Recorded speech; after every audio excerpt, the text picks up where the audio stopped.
Sports Channel presents Chicago White Sox baseball, rich in tradition for over 80 years. From the Sox of the early 1900s to the Go-Go Sox of the 50s. Don't forget about the team tagged winning ugly to the 1990 team that promises excitement, competitiveness, and youth.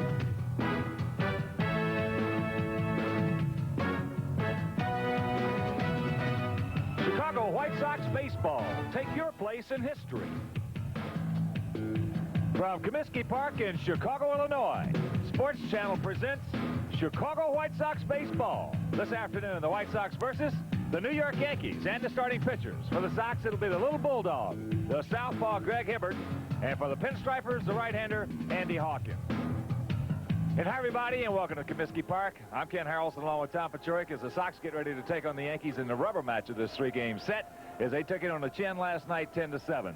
But, Tom, also a couple of memorable things happening here today at Comiskey Park. It's the 80th birthday, and it's the last time the New York Yankees will ever play a game in old Comiskey Park. Isn't that amazing? They've played hundreds of ball games here. Hopefully they'll go out on a losing note. Now, today's pitcher, Greg Hibbert, has been just outstanding with consistency all year long. But I think a key for Greg is to really establish that breaking ball early in the ball game. He's got the great changeup and the outstanding curveball. But the Yankees are very good against left-handed pitchers. And his opponent today, Andy Hawkins, he's been struggling. He is 1-4. Yeah, he really has scuffled as of late. Andy's a good pitcher, though. They signed him as a free agent. New York liked him. He had a pretty good year for him last year, but he really hasn't gotten his act together yet this year. All right, Hibbert against Hawkins, and Tom will be back with the rest of the starting lineups right after this.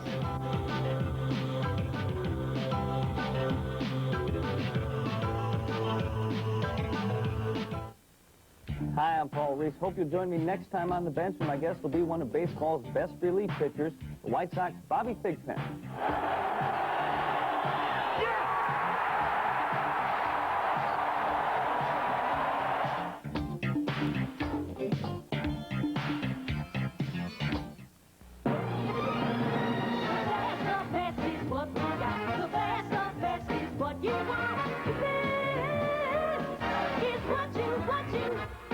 Get the summer savings advantage of value-packed Plymouth Sundance with $750 cash back, or get $1,000 back on sporty Chrysler LeBaron Coupe. Factory-to-dealer incentives might save you even more. Drive the Chrysler Plymouth Advantage today. The best is what you get. Get the best of the 90s at Mancarey's Chrysler Plymouth in Oak Lawn. Sports Channel's coverage of Chicago White Sox baseball is brought to you in part by Budweiser, the king of beers, who reminds you it makes good sense to drink responsibly. Know when to say when. By your Chicagoland and Northwest Indiana Toyota dealers. Toyota, I love what you do for me. By the Illinois State Lottery. Have a ball. Play the lottery. By your Chicagoland and Northwest Indiana Chrysler Plymouth dealers, where the best is what you get. And by Midway Airlines, the airline of choice for the Chicago White Sox.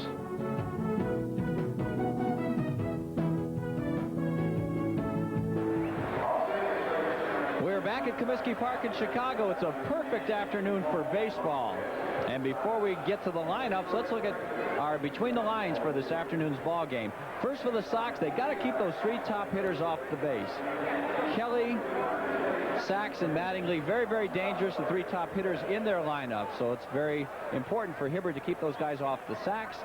Hawkins, I tell you, Andy Hawkins has really scuffled the first 3 innings of every ball game, so he's got to keep the Sox down early. He's got to get off to a good start this afternoon. And Hibbert, he's got to have that good curveball and changeup working. The Yankees are very tough against left-handed pitchers so far this season.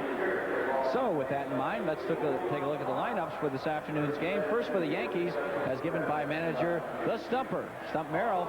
Leading off in center field, Roberto Kelly. Batting second, second baseman Steve Sachs. Don Mattingly is back at his familiar third spot, playing first base. Cleanup man is the DH, Steve Galboni. Jesse Barfield's in right field, hitting fifth. He's followed by the left fielder, Jim Leyritz. Mike Flowers is at third base this afternoon, hitting seventh. Bob Guerin catches and hits eighth. And the ninth place hitter, shortstop Alvaro Espinoza. Pitching for the Yankees, right-hander Andy Hawkins. He's been scuffling, 1-4 with a 6.49 ERA in 12 starts.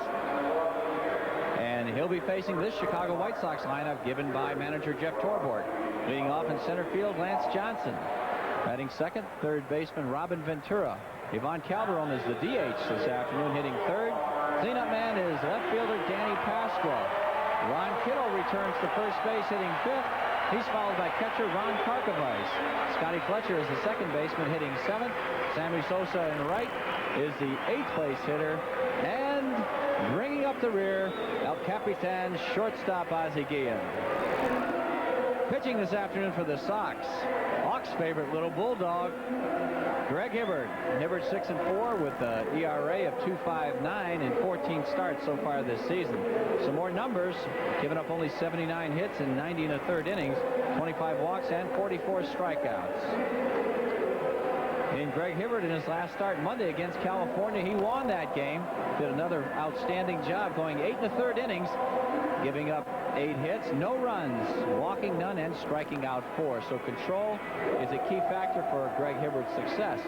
Career-wise against the Yankees, he's 1-0 with a 3.72 ERA, and that's over 19 1/3 innings.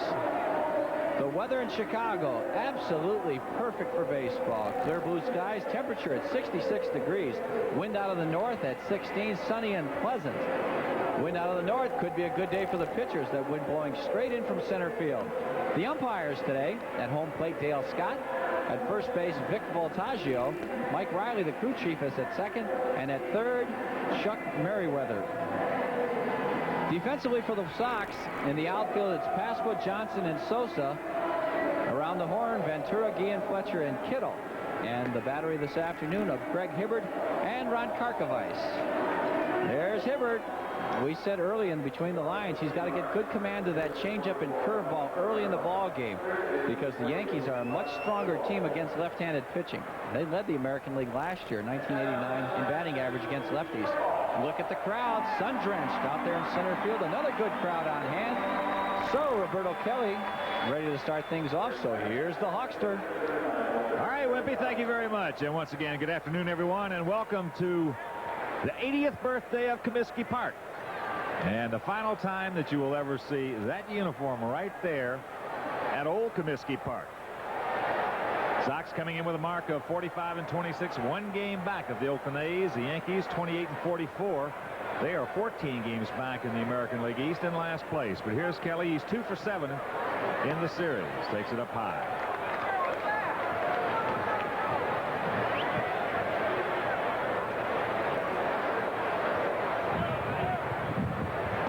There's a strike, and the count evens at 1.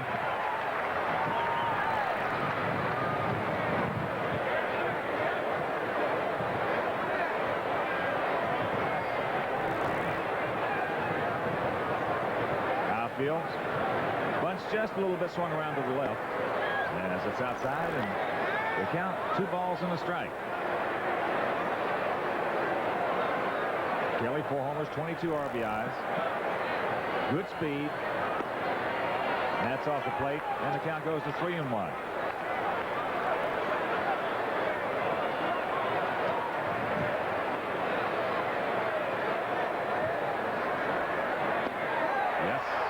Ball. 8th meeting of the year between these two clubs. Sox hold a 5-2 edge. This is the 6th game played at Comiskey Park. Sox won 4 of the first 5 as you look at the stumper. Got in the inside corner. So Hibbert comes back, punches out Kelly.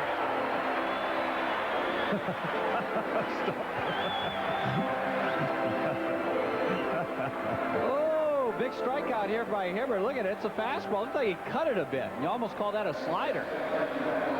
Running in and down. A great pitch. It really locked Roberto Kelly. There you see the last start against the Yankees was May 30th. He won, working 7 1/3 innings, giving up only 4 hits and 2 runs, walking 2, striking out 3. Good pitch. Here's the second baseman, Steve Sachs, hitting at 281, a homer, 18 RBIs. He was 2 for 5 yesterday. Takes it off the plate. You know what made that pitch look so bad to the Yankees is that Hibbert worked him away, and then busted him in on the 3-2 pitch. So he really locked Kelly on that pitch. Good change. A change from Greg. Outfield straight away and bunch for Sachs. Also, the Sox in a more conventional defense that we have seen against any other club. against the Yankees. Yeah. We haven't seen that nickel defense very often. No.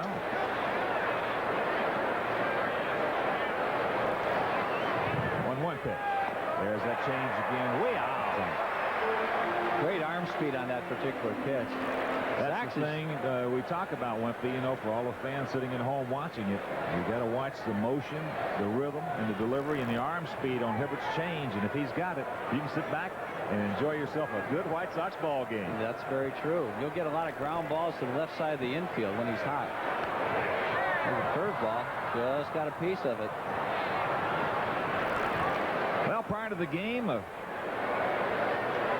two people that attended this game, and along with two people whose birthday is on July 1st. Back in 1910, Emily Jowiak, Max Needorf. That's their birthday. As that's fouled. Also Gardner Stern and Anna-Mia Bresch. They attended the Comiskey Park inaugural 80 years ago. And boy, they look terrific. Wow. They all threw them. Had the ceremonial first pitch.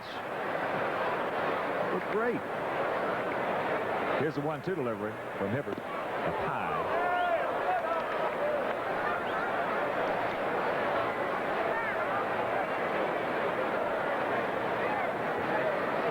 Zach's 30 years old, and as Tom has mentioned many times, he's a gamer. He is a keeper.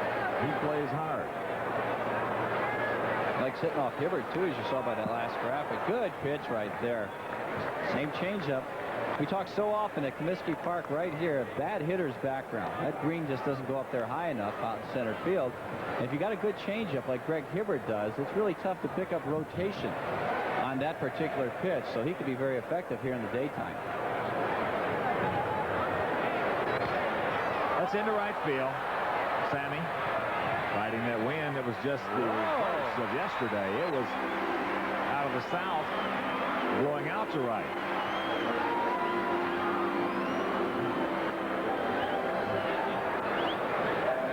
A little scary right there. Sammy looks like he may have overrun this a bit. The ball came back just a tad. And he's going to be fighting that sun and wind all day long, but that's the guy you want out there if you're the White Sox. Here's Don Mattingly hitting a .257, 5 homers, 33 RBIs, and he went through the whole month of June without hitting a home run.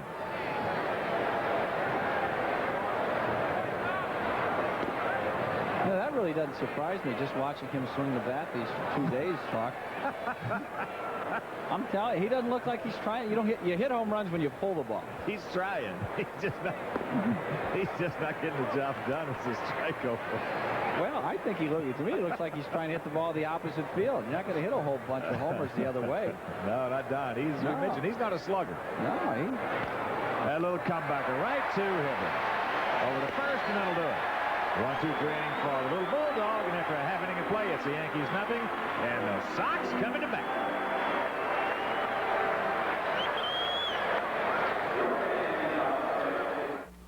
Thanks. Okay, you're booked in at 10 o'clock. No good. I got a 9:30 meeting. Have you seen my appointment book? It's by the phone. I can't find it. It's there. How about Midway? Midway to the phone? Midway Airlines. They've got a 7 o'clock, but you're not in their frequent flyer program. Well, if they got the right schedules, I'll join. Great, I'll sign you up. Did you find it? Find what? Midway Airlines. What flying should be. Hey, come on. Is this any way to spend the summer? No. Make it a Bud summer with Budweiser, Bud Light, and Bud Dry. Check inside 12 packs and you could win one of 100 Bud label pools. Look for me, Jeff Altman, where you buy your favorite beer. Because we're giving away pools all summer long. It's wet. It's wild. It's Bud summer. Hey, man, you need sunscreen. You're starting to peel. Whew. Do you need a car? Listen, each year government agencies auction, sell, and liquidate thousands of cars and trucks, and the bidding starts as low as $30. Government vehicles, luxury cars taken from drug dealers, criminals, and thousands more seized, repossessed, sold through bankruptcy proceedings. Now find out how you can grab the car you want at government liquidation and bankruptcy prices. Bid as low as $30 for Porsches, Mercedes, Ferraris, Corvettes, family cars, and trucks. Find out how to get the car you want now. Call 1-900-HOT-AUTO. That's 1-900-468-2886. Just $2 a minute. The Yankees failed to score in the top half of the first inning, and the Sox will get their first look at Andy Hawkins. But let's first look at the monthly report for the White Sox. 10-6 in April, 18-10 in May, a fine June as well. Overall, 45-26. The home record, 8 over and 11 over on the road. That's really the great stat right there. The road record is terrific. And here's Andy Hawkins, 1-4 with a 6.49 ERA and 12 starts on the season. Giving up a lot of hits, 82 and 68 innings, walking quite a few, more than he has struck out. It's a telltale sign right there. That's why the ERA is up there. And defensively for the Yankees, Leyritz, Kelly, and Barfield, the outfield. Flowers, Espinoza, Saxon, Mattingly around the horn. And the battery today is Andy Hawkins and Bob Guerin. And I did not say that Don Mattingly was not trying. I didn't mean it anyway. Don Mattingly is not trying to hit home runs. You said it. We've got it on tape. You said it as Lance steps in. Takes the first pitch, strike. I said he's not trying to hit home runs. Don Mattingly may be trying a little bit too hard. He tries as hard as anybody in baseball. So there. Here's the 0-1 pitch to Lance. Out of play, and the count quickly 2 strikes. Lance hitting at 281, no homers, 26 RBIs. He was 1 for 5. He is 1 for 5 in this series thus far.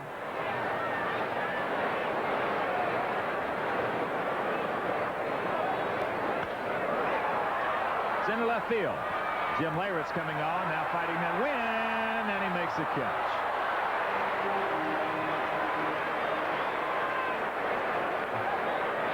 Definite win factor today. Well, that ball came back. My goodness. Leyritz, we saw him play third base in the first 2 games of this series, and he has to do a number right here. Fine diving catch right there just before it hit the ground. Now the wind is going to play a definite part in the outcome of this game this afternoon. Yesterday was very hot in the Chicago area. Today rather cool, and of course that usually means north winds. Here's Robin. Robin swinging the bat well.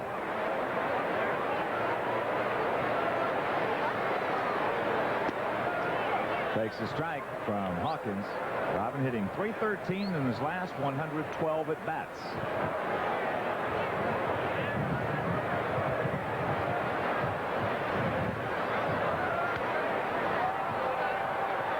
That's fouled out of play, left side over the Sox dugout, and quickly the count 0-2.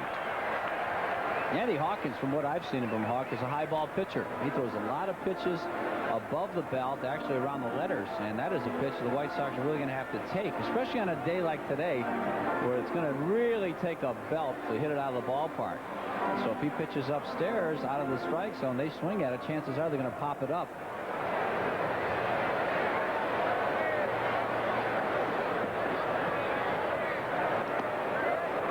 Outside, Bob Guerin trying to frame it in the count 1-2.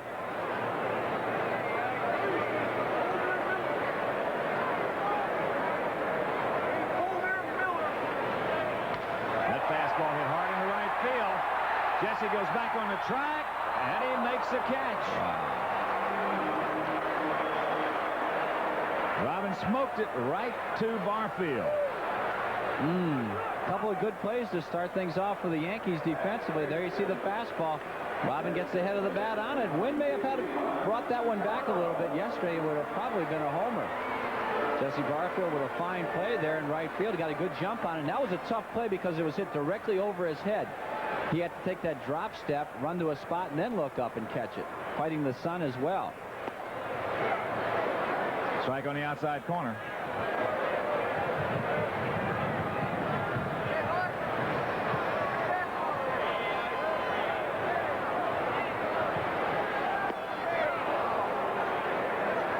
That's not Ivan's ace swing right there.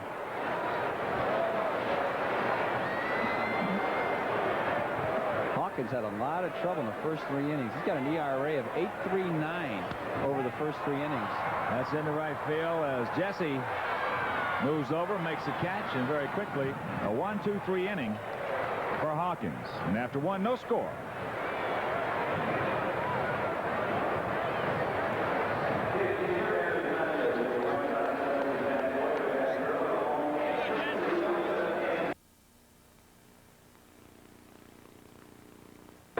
Got the summertime blues? Toyota's got the cure for the summertime blues. Toyota's summer sales event has the summer's biggest savings, like Toyota Camry, with savings up to $700 or more on factory options. Then add in immediate delivery, special financing, and very special summertime factory incentives. Right now, your Toyota dealer has the cure for the summertime blues. Toyota's got the cure for the summertime blues. Toyota's summer sales event. Don't miss it. To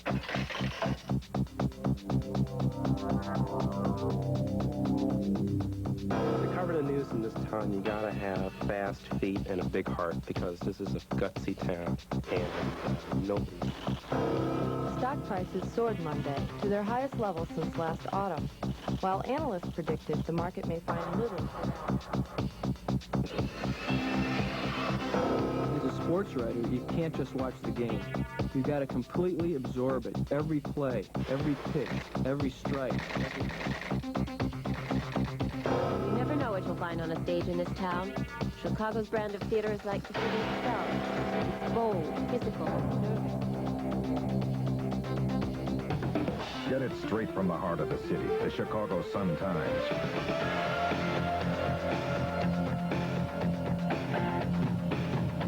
Chicago's #1 selling newspaper.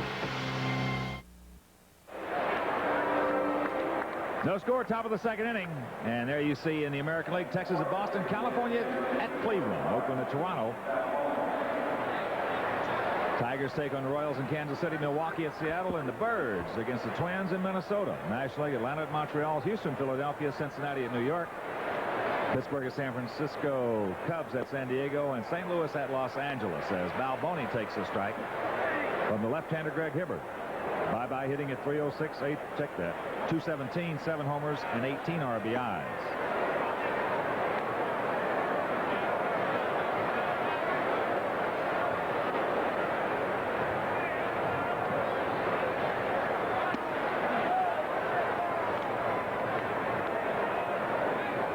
Two balls and a strike.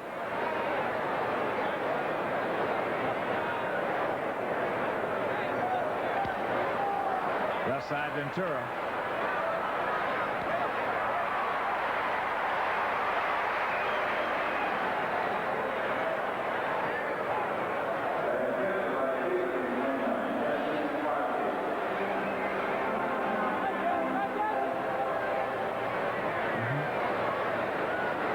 Here's Jesse Barfield hitting at 257.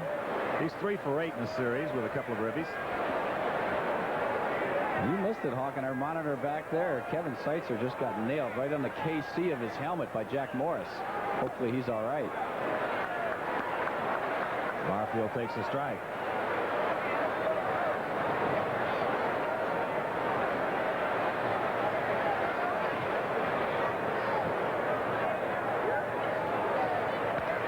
Got in on him with the slider. Ozzie way back long peg. Yes.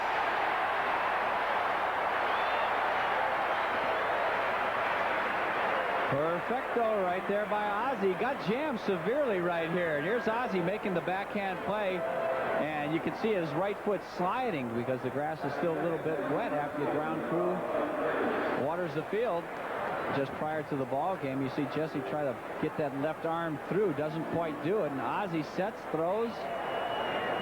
Actually, it may have helped him because he didn't even step with his left foot. His right leg just slid back. That may be a new way of innovative way of throwing the ball now. Wrong. You're right. That is wrong. As Leyritz, Steph said, Jimmy hit his first Major League home run yesterday. That was in the 3rd inning. And then in the 9th inning, came right back with his 2nd Major League home run. And they were big league homers, too. He got every inch of those. Ooh, good curveball. Well, I was talking with Stump Merrill after the ball game. Leyritz's catcher. He's a catcher. He said, he will go at times behind the plate when he is as good defensively behind the plate as anybody. And that, of course, Stump has been around a long time, and that ball's hit hard. Ozzie will continue that later. 1-2-3 for Hibbert. Nothing across, and after an inning and a half, no score.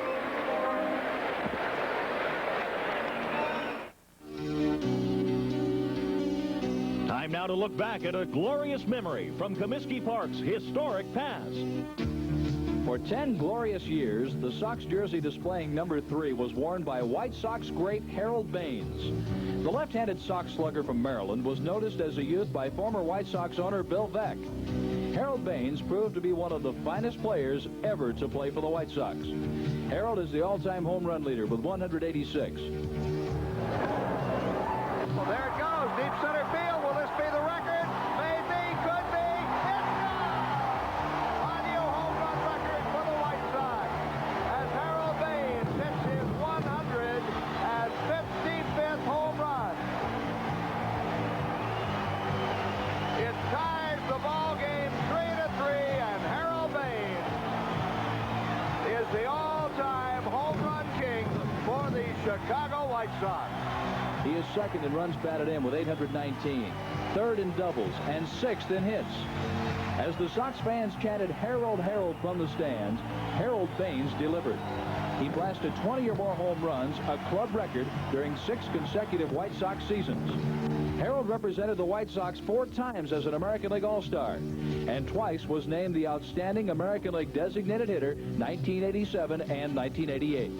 Harold Baines, a Comiskey Park legend. Danny hitting at 306, 8 homers, 25 ribbies.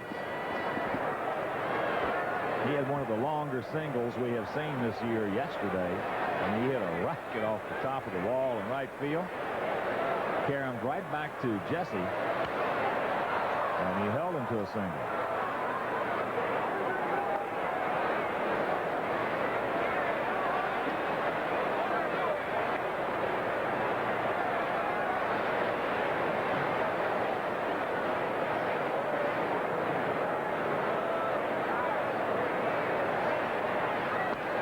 Fastball high, and the count 1-1. Oakland at Toronto tied at 1. That's in the top of the 3rd inning.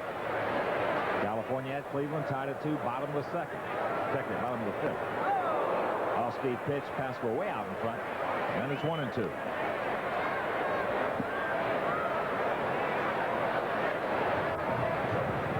What Danny's done against his former mates.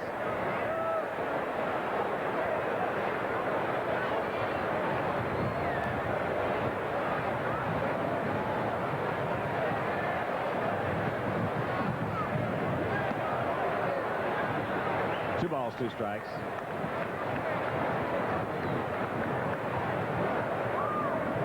Well, congratulations to that gentleman right there on such a terrific season. Bill Jackson, coach of the Bulls. Wow, what a great year. A lot of thrills they gave all of us here in Chicago. We'll get them next year. Hey, they had a pretty good draft, wasn't they? Yeah. Ooh, that's a good change. Right there is a good changeup by Andy Hawkins. He didn't have that the first time around. First time he pitched against the Sox, and this is an outstanding changeup. Good arm action right here. You see him just turning it over slightly, and the ball actually goes straight down. That's a different looking Hawkins than we saw the first time. Yes. Whoa, he was basically a fastball slider pitcher with not overpowering stuff with either one of those pitches, and they both look the same speed.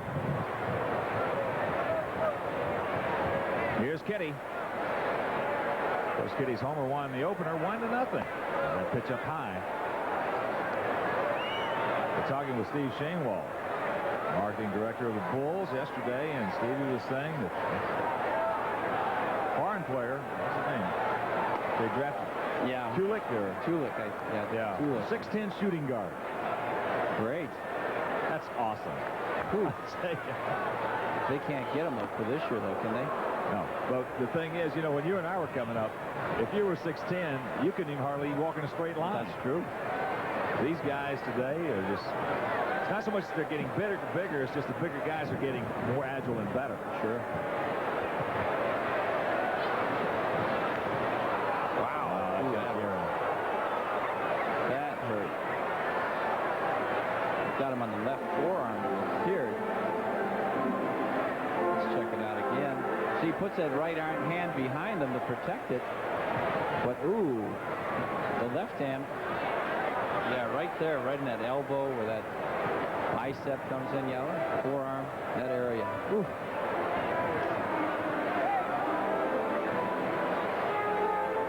So the count, 2 balls, 2 strikes to the big man from Gary.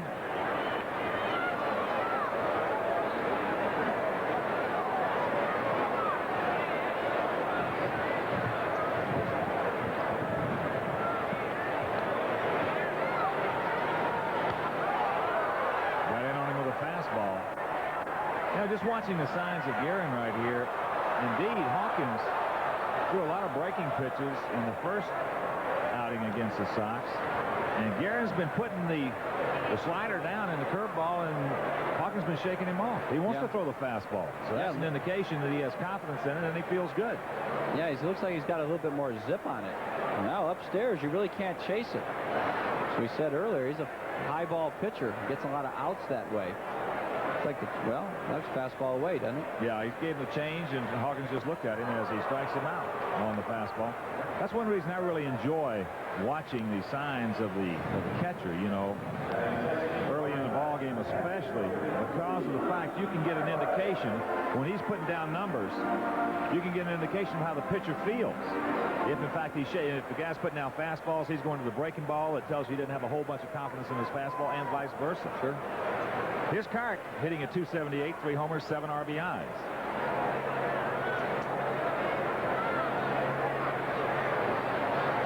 Now here's a breaking ball.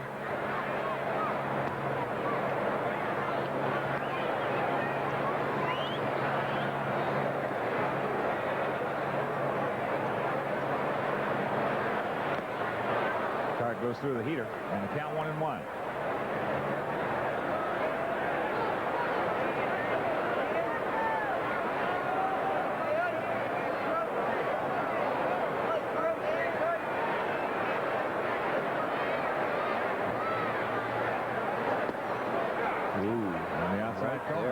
Cut fastball. Threaded the needle. Carco's been playing great in his last 3 starts. Hit .417. That's 5 for 12. 2 home runs in that time. Look out. Whoa. Guerin thinks the ball hit his bat. Dale Scott says no. Look at this.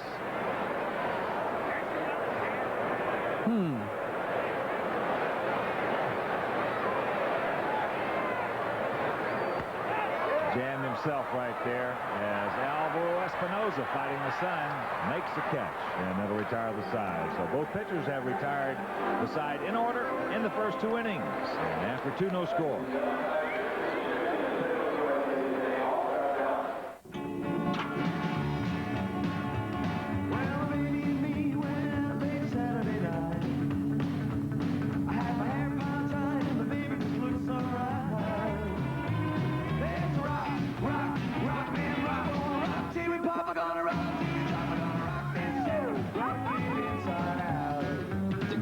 Roll with the clean, fresh taste of Bud Light. It won't fill you up, never let you down. I'd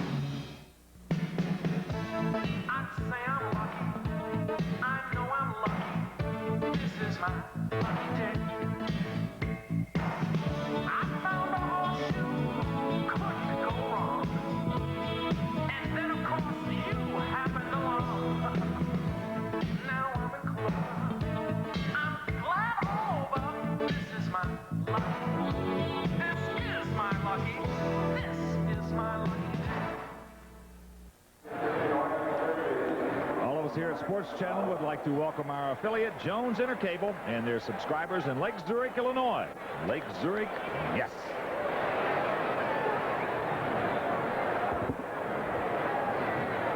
Here's Mike Blowers, the third baseman. It'll be Blowers, Guerin, and Espinoza, as Greg Hibbert has retired the first 6 Yankees in order. You see the numbers on Michael.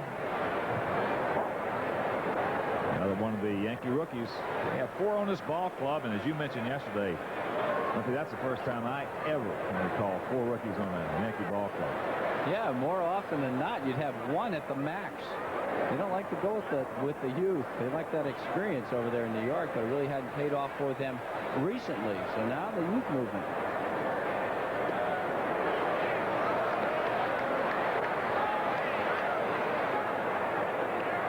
There are some funny things that have happened in baseball in the past couple of seasons. And when I say that, unusual things.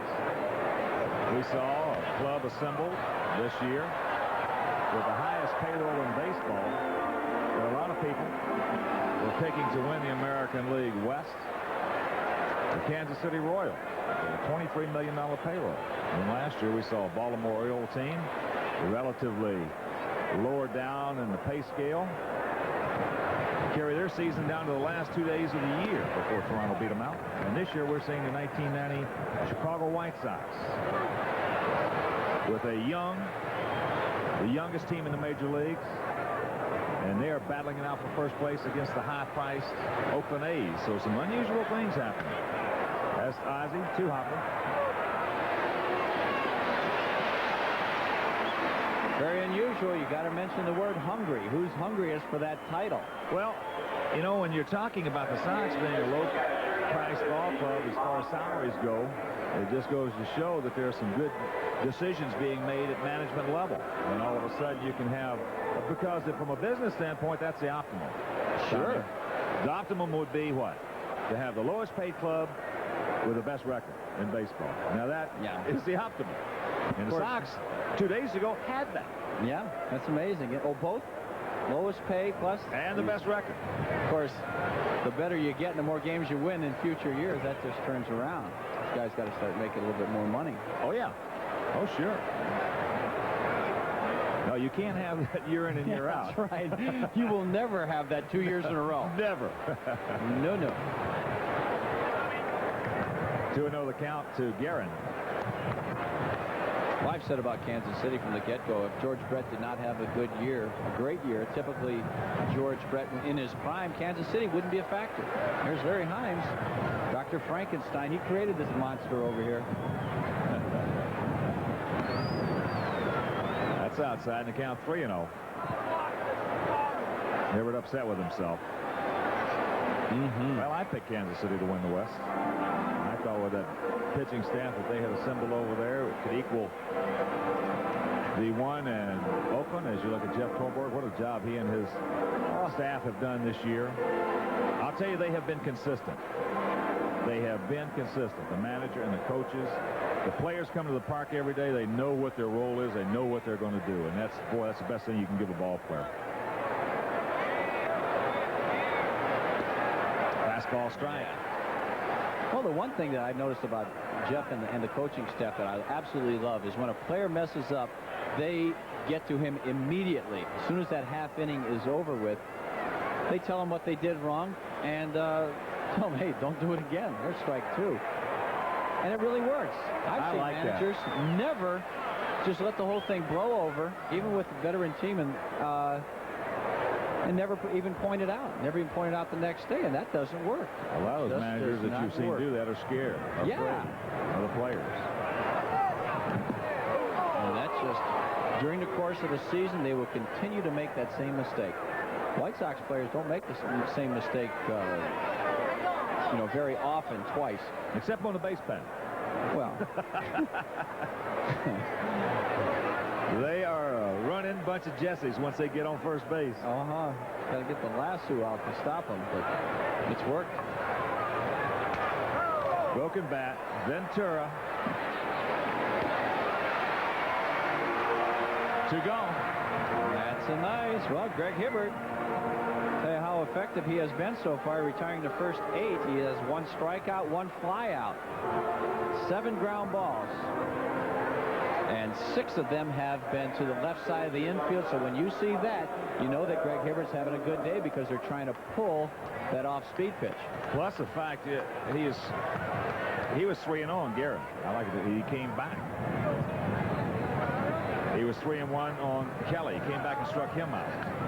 Left side. Thank you. Ventura. That's 9 in a row for Hibbert. Nothing across, and after 2.5, no score. Because Schaumburg Toyota, the Midwest's largest volume Toyota dealer, has exceeded every Toyota quota with 3 times the volume and 3 times the inventory, Schaumburg Toyota can now offer you maximum incentive savings on Toyota's 3 best sellers, with up to $1,200 in factory incentives on new Toyota Camrys, factory incentives of up to $1,200 on Toyota Tercels, and up to $1,200 in factory incentives on Toyota Corollas at Schaumburg Toyota, Toyota's factory incentive headquarters, 875 West Gulf Road. Hurry, sale ends August 2nd. Stay tuned for more hot summertime fun in August on Sports Channel. The last season ever at Comiskey Park is winding down, and the White Sox are gearing up for the pennant race against the likes of Milwaukee, Kansas City, Texas, Toronto, Oakland, California, and Minnesota. Follow today's hottest tennis players at the oldest professional tennis tournament in the country. It's the U.S. Pro Tennis Championships, and you won't miss a single serve, volley, or forehand as the top players compete in this prestigious event. Football fans won't miss a beat with Sports Channel's exclusive coverage of the Canadian Football League. It's a unique brand of football with a longer field and less downs, sure to keep the game moving. Plus, don't miss the 1990 Chicago Baseball Cancer Charities Golf Special, an encore presentation of the Chicago Bulls 3-on-3 Shoot the Bull Special, Intercollegiate Rowing Championships, NASCAR Racing, and much, much more on Sports Channel in August. Who'd have thunk it? Yes. They spelled it right, too. It's great, isn't it? No score, bottom of the third. On the 80th birthday of Comiskey Park, it'll be Fletcher, Sosa, and Ozzie to face the right-hander, Andy Hawkins.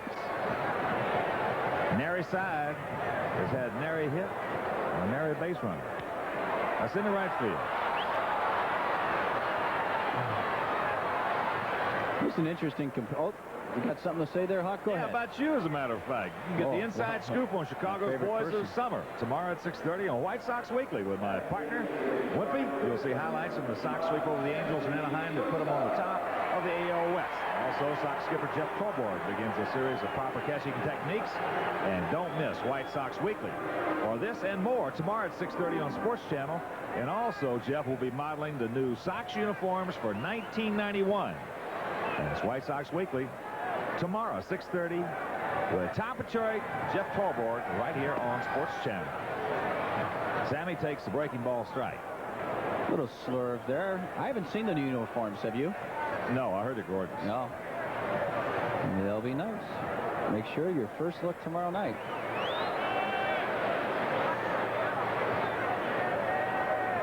Fastball on his way. Got it on the fist of Sammy. And quickly the count 0-2. What I started to say earlier, though, Hawk, is interesting comparison between the two pitchers. Greg Hibbert, obviously a low ball pitcher, has been getting nothing but ground ball outs. He has the 1 strikeout, 1 flyout by Steve Sachs. Last 7 guys have been retired on ground balls to the left side of the infield.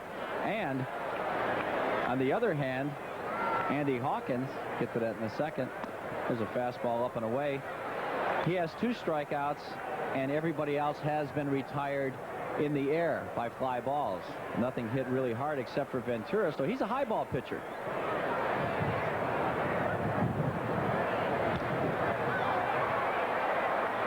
That fastball foul back. Count remains 1-2. Fly ball pitcher against a ground ball pitcher. The ground ball pitcher right here, Hibbert, is doing much better. ERA, he's pitching a lot more innings, giving up less hits, and look at so many more innings pitched. Leads in walks. Neither one of them is a strikeout pitcher. Look at the opponent's batting average. 300 against Hawkins, only 231 against Greg. Breaking ball looped out in the short right field. Here comes Jesse. Ooh, I thought it was going to slip in there. Another fly ball out for Hawkins. He is a fly ball pitcher. Toronto has just taken a 2-1 lead over Oakland in the bottom of the 5th inning. A triple by Manny Lee. Scored Pat Borders. Situation 1 in, man on third, and nobody out. Yes. Come on, you Bluebirds.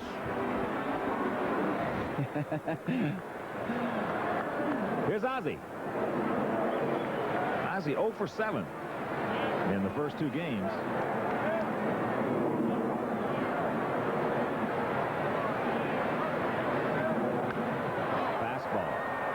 Yeah, we're definitely seeing a different Andy Hawkins.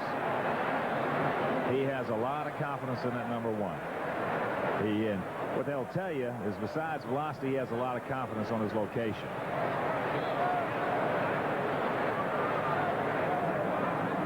Yeah, by far the best stuff that I've seen him have since he's been in the American League. We're only in the 3rd inning, but you can see a remarkable difference. Whoa. Last 3 starts, he's been tough. 2.75 ERA, but no decisions. He had no decisions in the month of June.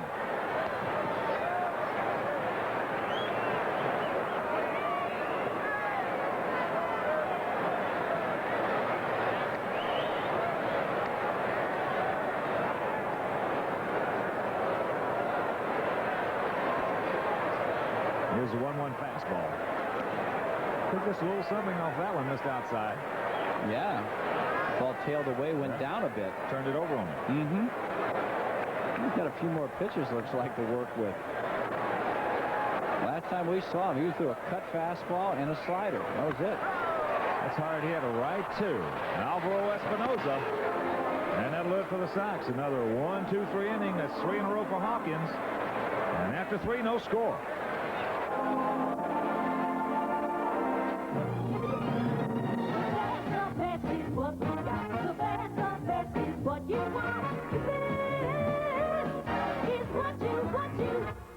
Get the summer savings advantage of value-packed Plymouth Sundance with $750 cash back, or get $1,000 back on sporty Chrysler LeBaron Coupe. Factory to dealer incentives might save you even more. Drive the Chrysler Plymouth Advantage today.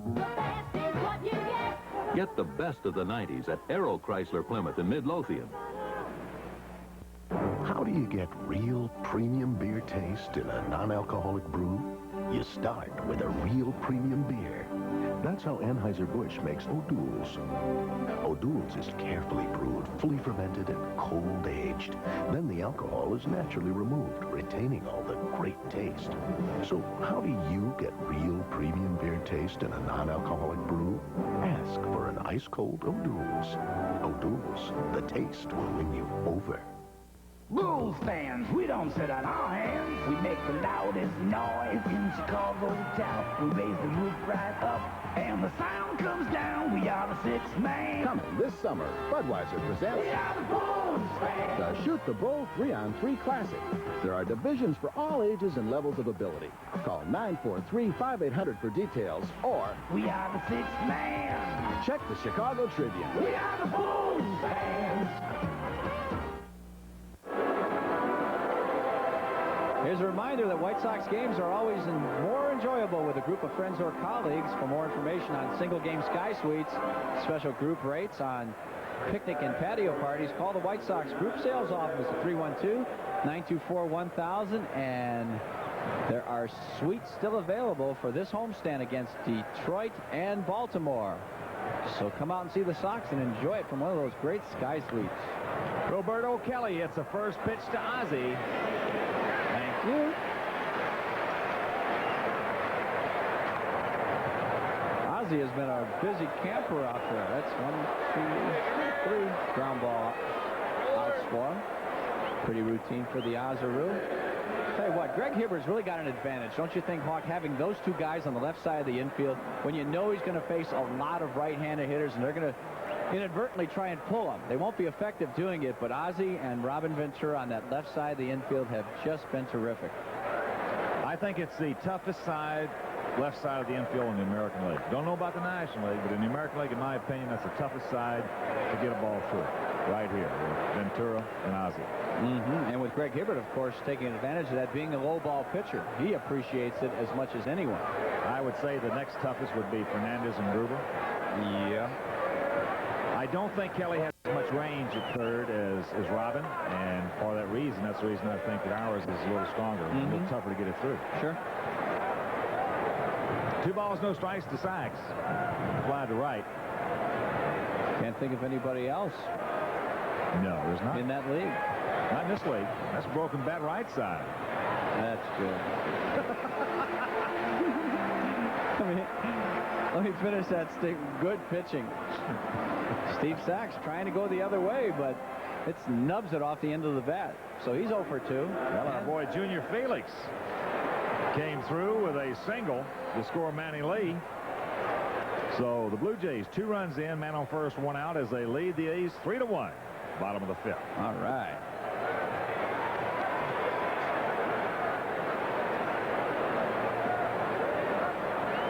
Downey on a little half swing hit a comebacker to Hibbert his first trip. Curveball off the end of the bat, right side. Yes. 12 in a row. Retired by Hibbert, and after 3.5, no score.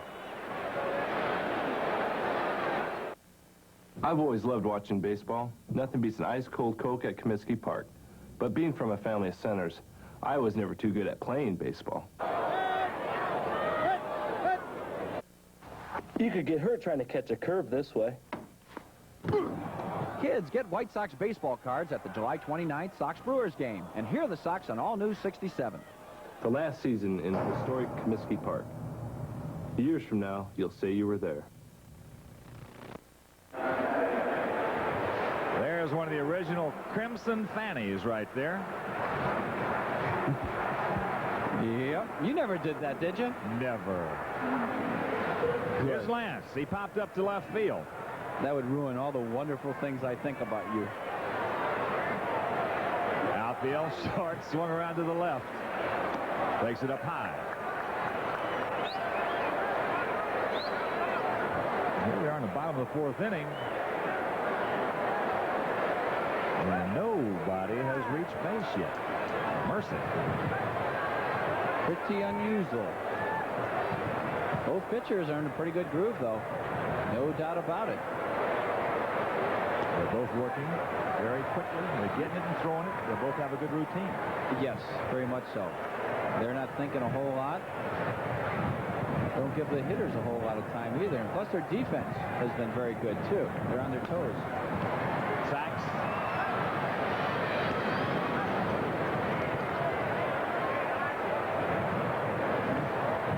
Oh, you'll see some sparkling defensive plays from that guy out there on the mound. He is working quickly as you look at Melito's brother. That's him. I'll tell you what, he was throwing the daylights out of the ball. Reports on him, first few times that he pitched for the Yankees this year, he was outstanding. Unfortunately for him and the Yanks, injured his arm, and they don't know when he's coming back. Here's Robin. Takes the fastball strike. Robin hit a rocket out to right field at Barfield. Made a nice play going away from home plate on.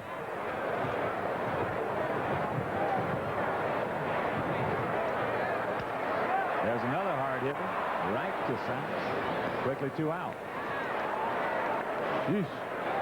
All right, Ivan's going to break it up right here. Good call. Good call. Good call. Now, the last time he came up, Hawkins showing a lot of confidence in that fastball, throwing 3 straight fastballs. 3 fastballs away, too. Yeah, let's see how they can try to work in here.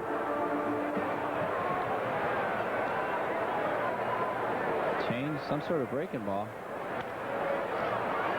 Up the middle, Espinoza. 1-2-3 inning for Hawkins. After 4, no score. Brewing is an art.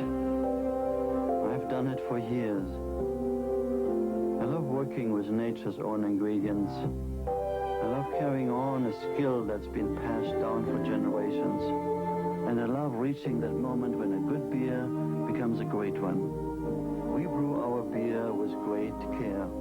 It just isn't right to abuse it. A reminder from Budweiser. Got the summertime blues? Toyota's got the cure for the summertime blues.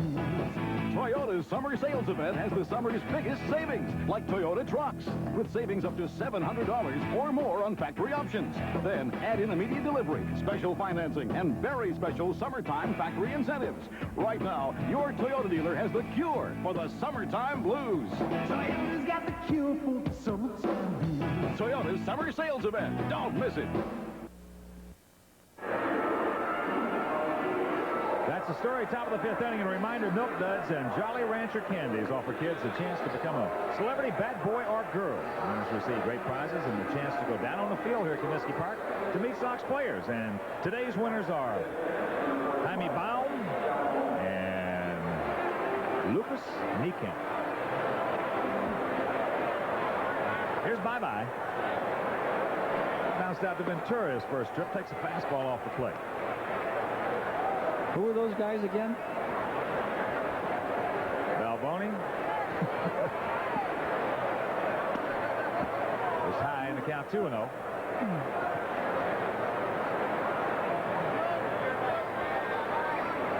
Yep, you're right. Thank you. There's the strike, and the count 2-1.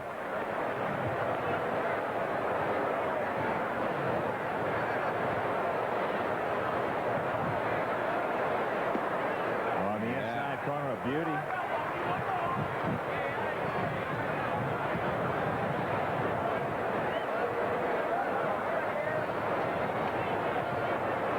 Give him a good arm action.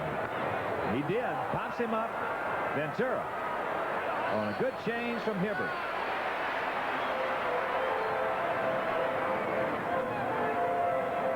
$13 in a row. Retired by Greg, and here comes Barfield.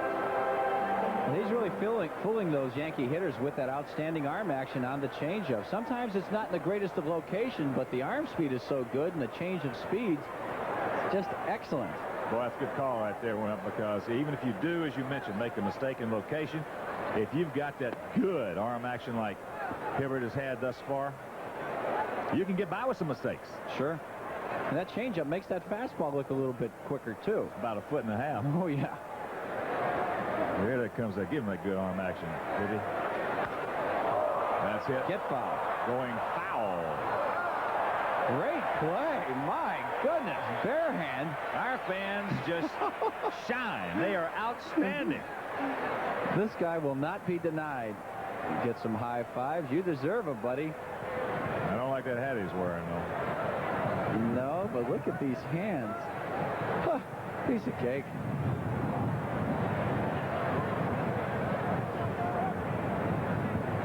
Wind swirling around home plate.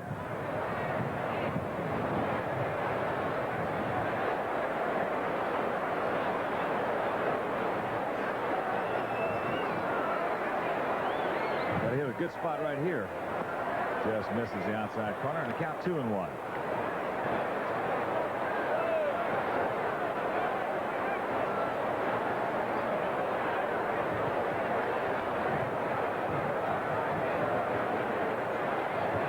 A bright-colored shirt out there behind the background. Barfield's had a couple of instances in this series thus far where he has had a problem with somebody moving around back there.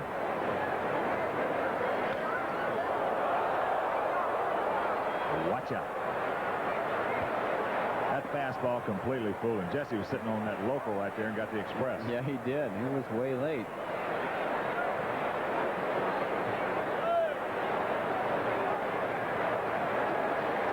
You can heat him up right here. You got two options the way Hibbert's been throwing. Heat him up and inside a little bit, or give him that real good motion with the change. There are two options right here. See what Clark wants to go with. Well, he got him out inside last time with a hard slider in on the hands. He broke his bat.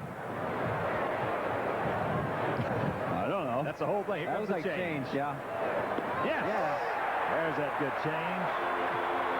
And as we keep pointing out, it wasn't in a good location. The pitch was up and away. But he had Jesse completely fooled by the arm action. The speed of the pitch is of maximum importance right here, especially when you set him up with the fastball on the previous pitches. Actually, he missed that pitch with the end of his bat. Had he made contact, it would have been a number off the end.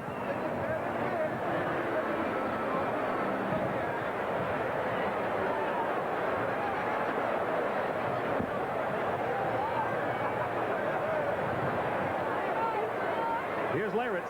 He bounced to Ozzie his first trip.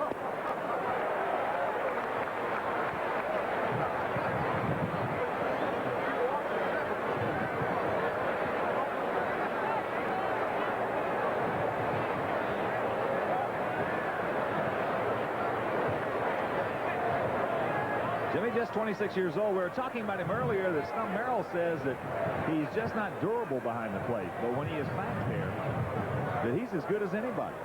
Said if he plays 3 or 4 or 5 days in a row, he has a tendency to get hurt. And again, it's just an illustration and a compliment to a guy like Carlton Fisk, who has played all these years. As that's hit into left field, that's playable. Pascal. That is 15 in a row retired by Hibbert. They will go to the bottom of the 5th inning, scoreless. Do you need a car? Listen, each year government agencies auction, sell, and liquidate thousands of cars and trucks, and the bidding starts as low as $30. Government vehicles, luxury cars taken from drug dealers, criminals, and thousands more seized, repossessed, sold through bankruptcy proceedings. Now find out how you can grab the car you want at government liquidation and bankruptcy prices. Bid as low as $30 for Porsches, Mercedes, Ferraris, Corvettes, family cars, and trucks. Find out how to get the car you want now. Call 1-900-HOT-AUTO. That's 1-900-468-2886. Just $2 a minute.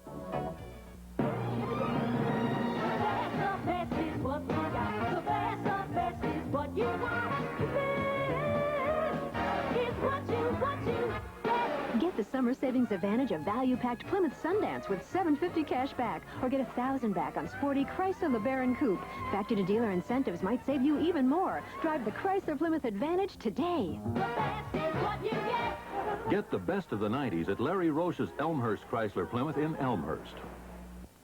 I've always loved watching baseball. Nothing beats an ice-cold Coke at Comiskey Park.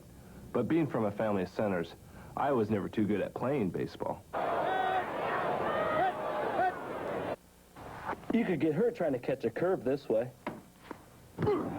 Kids, get White Sox baseball cards at the July 29th Sox-Brewers game. And hear the Sox on All News 67. The last season in historic Comiskey Park. Years from now, you'll say you were there. This copyright program is presented by the authority of Major League Baseball and the Chicago White Sox. It is intended solely for the private, non-commercial use of our audience. Any publication, reproduction, retransmission, or other use of the pictures, descriptions, and accounts of this game without the express written permission of Major League Baseball, the Chicago White Sox, and Sports Channel Chicago is strictly prohibited. You know what I mean? It's the bottom of the 5th inning. Pasqua, Kittle, and Karkovice. And how long has it been, a little trivia question for you, how long has it been since you've seen a game halfway finished and nary a base runner? Never. I don't think I have. I'll tell you, there has yet to be a base runner in this ball game. Both pitchers, Hibbert and Hawkins, have been perfect. Gregg threw 5 and Hawkins threw 4. I don't ever recall. Play 4.5 innings and not a base runner? Seen some great pitchers duels over the years, but my goodness, I don't ever remember nobody ever getting on base. Well, I mean, it's very, very possible it could have happened. Oh, sure. Know, but I don't recall it. See, Hawkins wants that. He wants to throw that fastball. Inside, too. Jammed him. Flowers will not be able to get there. Well, Hawkins being a high ball pitcher is a better matchup against the White Sox because you have to say that the Sox are a low ball hitting team. Blowing away hitting team. Yep. Is that unbelievable? Yeah. That's unbelievable. You got a major league team that's a good blowing away hitting team. Where the power is. Staying inside here. Nope.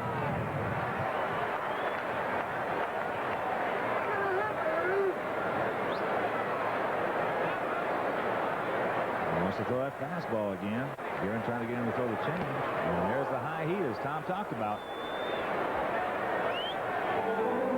He's got much more velocity than this afternoon than he did at Yankee Stadium when we first saw him pitch. There it is, up and away.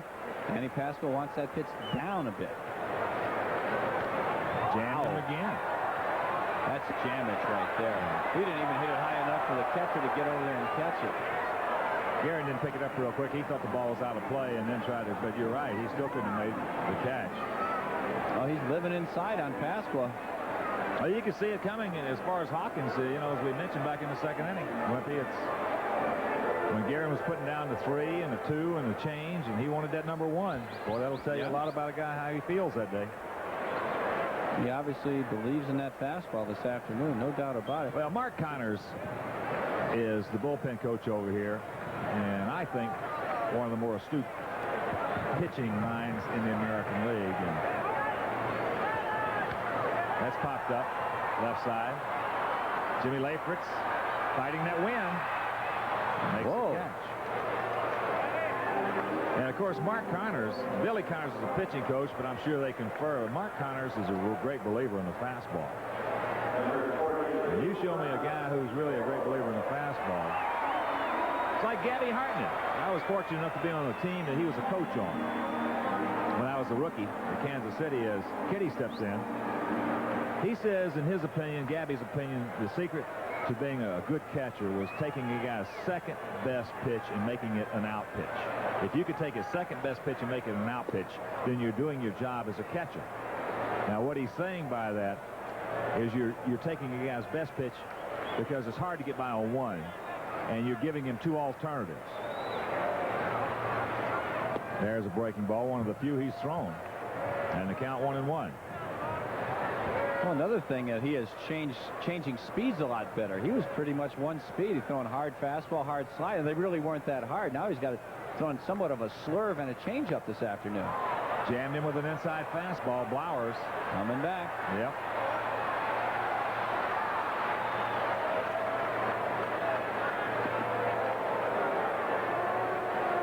Well, from a hitting standpoint, maybe this game is going a little too quick.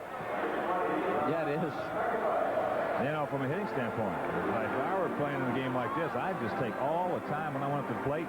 I'd try to get Hawkins out of that rhythm and that routine he's in. Yeah, he's in that quick rhythm. He's getting the ball and he's throwing it, much like Greg Hibbert. They're both working very quickly, and their defensive team obviously very sharp also, but they haven't had to make any great plays yet. Got that fastball by him. Aside from the play that actually Barfield made on Ventura. How many balls have been hit hard in this game? That was probably it. Ventura's hit 2 hard. One he scalded, the other was hit semi-hard. Barfield hit the ball fairly hard. First time up in the hole. There's a breaking ball. Like it was a strike. Clark will take it. And the count 2-1. Dale Scott said, okay, I blew it, let's go. Guerin's telling him all about it, too. And then yeah, right. Payback. Whoa. My goodness. There's some more gas. Look at Guerin setting up. I mean, he's setting up in the left-handed batter's box, and the umpire's staying right there. See, Dale Scott, when Guerin moves way out, when he wants that pitch way outside, he's staying right where he is, so he's pretty much blocked out of the outside corner.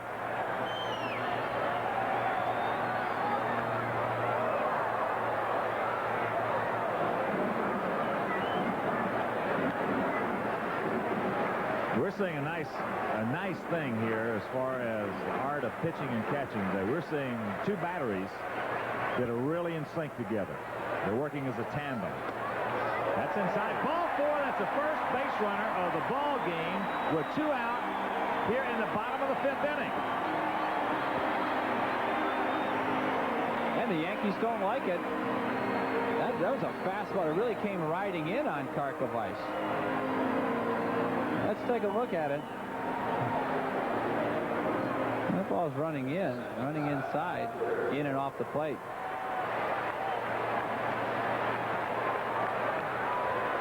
You're saying if he were umpiring, you'd call that a strike? I would run him up.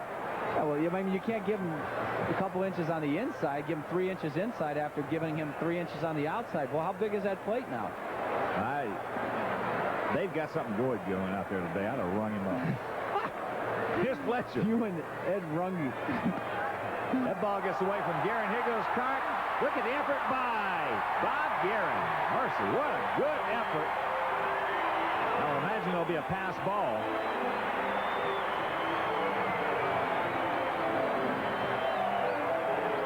What an effort he gave. Yep. look at this pitch. It's a fastball. He just misses it. Just misses it. And Karkovice, take your hat off to Karko, too. He got a good jump and made it to second base.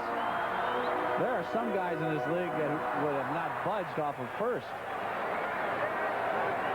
Not our guys. No, not this team. No, they would probably tried for third on that. Some of them. Come on, Scotty, pick him. Ooh, good swing. 1-1 to count.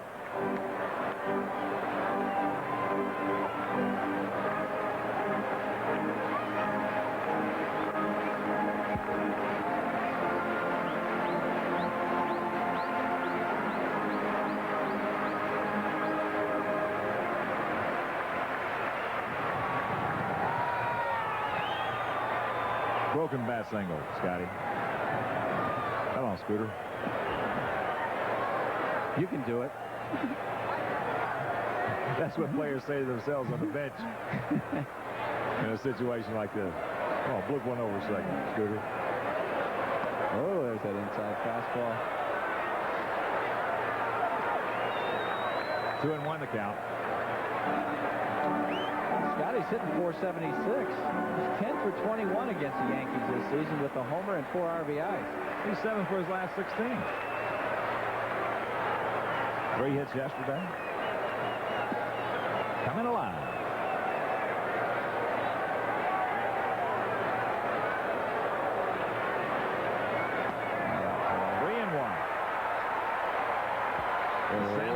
Okay. Hitters count. There's the stumperoo.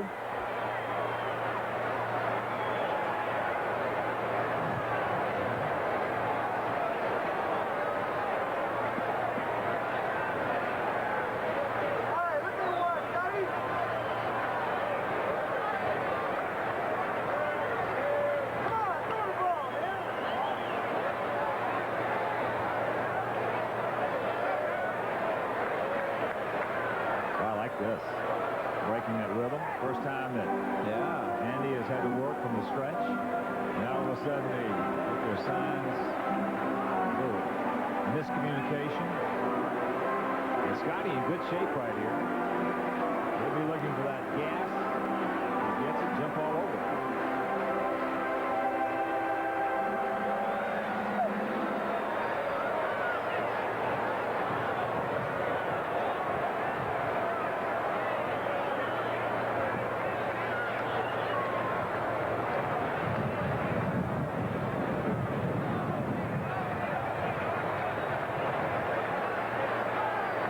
Breaking ball. There was ball 4, so indeed the rhythm of Andy Hawkins right there working from the stretch for the first time this afternoon. And good job by Scotty Fletcher. He was sitting on fastball, and he didn't swing at the breaking ball. Didn't get himself out. So runners at first and second now for Sammy. Sammy 8 for his last 23. Key for Sammy's to lay off that high fastball with Hawkins. He's had his biggest problems with that pitch, the fastball up and away. Make it come down, you hit it up the middle and get that base hit.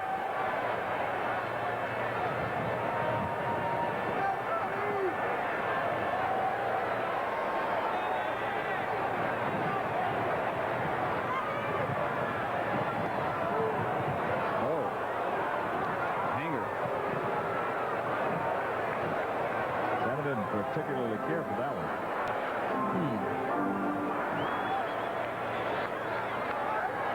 There's Karkovice at second. Fletcher at first.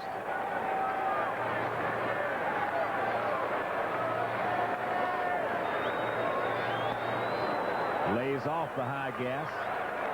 And the count evens at 1.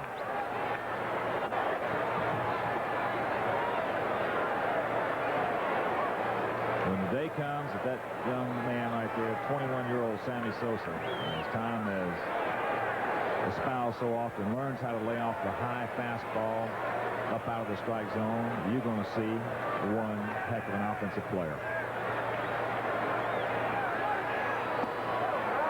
2-1. All right. He's got to come down to you sooner or later, Sammy. be ready to pull that trigger. Hawkins knows he wants to pitch Sammy upstairs.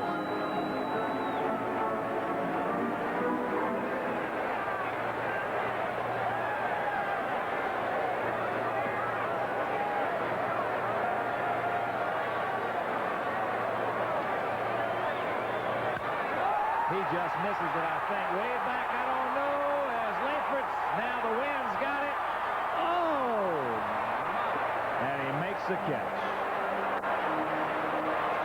That'll do it for the Sox. Nothing across. No hits, no errors, couple of men left. And after 5, no score. Mercy. I take care of my body. Play a lot of sports. Play to win. I go to Sportmart. They got the best. At the best prices. For the way you play. The everyday Sport Mart price is guaranteed the lowest in town. I get the difference in cash. It's the ESP guarantee. For the way you play. Save on men's over-the-calf cotton tube socks from Ridgeview. All white or assorted stripes. 6-pair value pack, just $9.96 at Sport Mart. Sport Mart. For the way you play. There's something new coming to you from Budweiser. Something completely new. It's completely different and completely refreshing. Introducing Bud Dry. It's cold filtered for smooth draft taste and dry brewed for no aftertaste.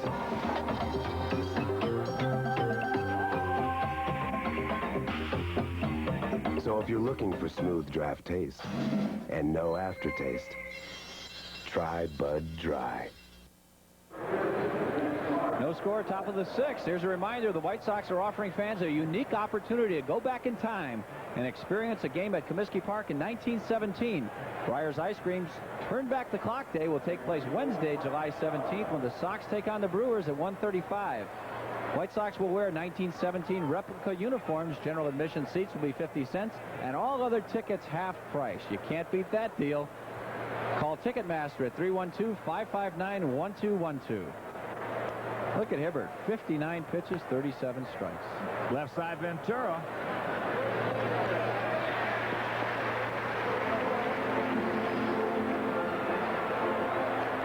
$16 in a row retired.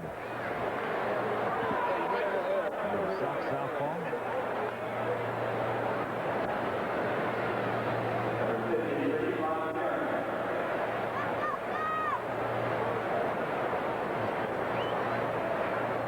Here's a catch of Bob Guerin. He also bounced out to Ventura.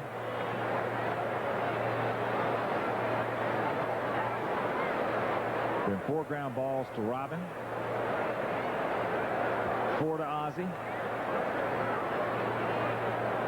2 balls hit out of the infield.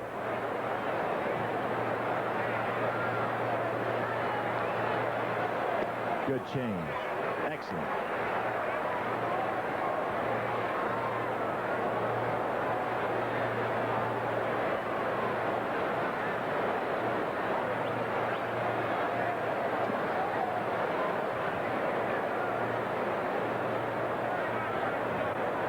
Come in on him with a slider. Ooh, he didn't get in quite deep enough. That was danger zone right there. And the count 0-2. That's a hanger. Jeff Torborg happy to see that ball hit straight back. So it's 2 strikes. So was Hibbert. Yeah. Tell you what, you can get away with a lot of hanging pitches today. That ball, Sammy Sosa, that's a upper tank shot yesterday. Ventura backs up. That's a tough play for Robin. It's going to be a base hit for Bob Guerin. It's a play certainly Robin could have made, but it would have been a very difficult play. Made a tough one right here. Watch the top spin. It's an 0-2 curveball. Pretty good. I'll tell you what, the ball went down. He probably could have wasted it a little bit better than that. Boy, that ball had some bodacious top spin. Look at it, just kind of eats Robin up right there. The only way he'd had a chance at that one if he'd have been able to charge it just a bit, get it on the short hop. Get that in-between hop, those are tough. Those are the ones that eat you up. I don't think that was an either-or situation there. I don't think in this particular scenario that's a base hit. Something wrong with Bob Guerin down there. I don't know. I think I might have. Robin, as I said, it would have been a tough play for him to make. But with a no-hitter going, I think I ought to give him an error. I agree. Of course, the way things go today, you know, there was a... Did you see the error on the replay that Cal Ripken Jr. made? No. That they recalled? It was an error. It was an error. And evidently, Cal Ripken Sr. and Frank Robinson and all the guys with the Baltimore club put so much heat on the official scorer that after reviewing the tapes again, he changed it around. But it was just a flat error. Huh. Took his eye off the ball hit him on the side of the glove, bounced away, the runner advanced. That's an error. Sure. As Espinosa steps in. So we'll see how Hibbert reacts working from the stretch.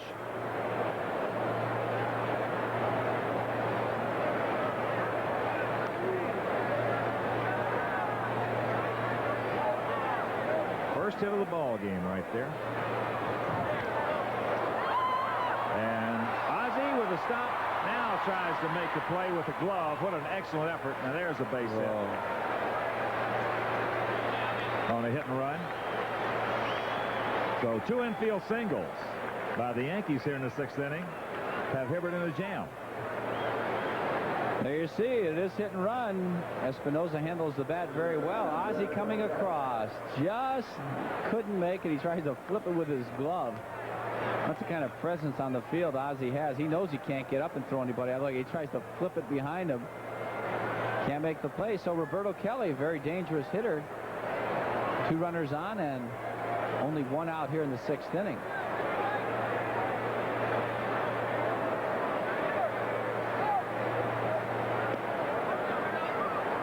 Low off the plate and the count 1-0.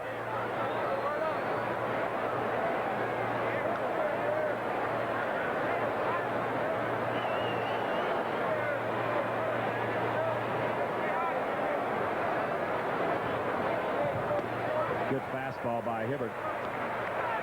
Ball on the strike. Let's see, Roberto Kelly with runners in scoring position hitting .259. No homers, 16 RBIs. There's that good change. Good motion from Hibbert. And he's on top of ball and 2 strikes.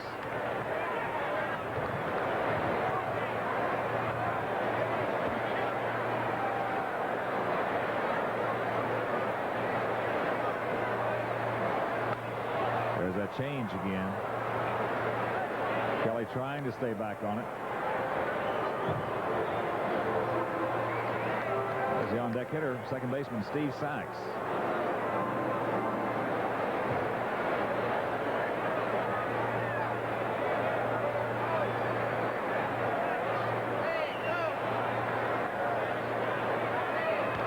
Jammed him, ate him up. Infield fly rule in effect as Kittle makes the catch, and that's out number 2.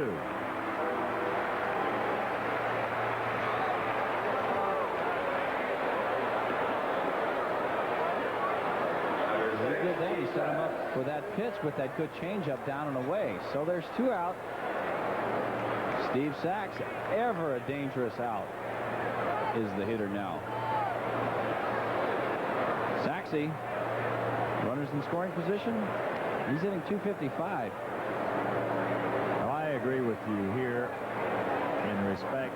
Certainly, if you need a long ball, he's not the most fearsome hitter in this lineup. But in a situation such as this, indeed, he is a tough out. Yeah. Only thing about it, if the ball's hit in the left or right, Sox have a good opportunity, if it's a line drive, to make a play on Guerin, who doesn't have a whole bunch of speed, even with a 2-out situation. Yeah, they shortened up a few steps than they would normally because of the wind factor. Sammy very short in right field. And that is Sachs' best stroke. Line drive to right. Seen him do that 100 times during the season. There you see that defense. They're straight away and fairly short. Pasco playing a little deeper in the left field.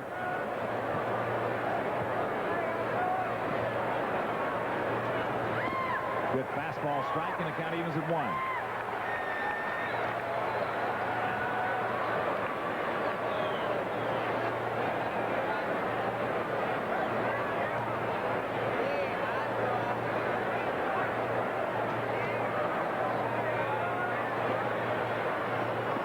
good change.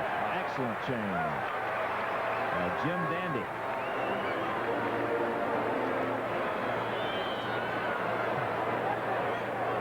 Steve Sack's bat is not long enough, as you can see. He misses it.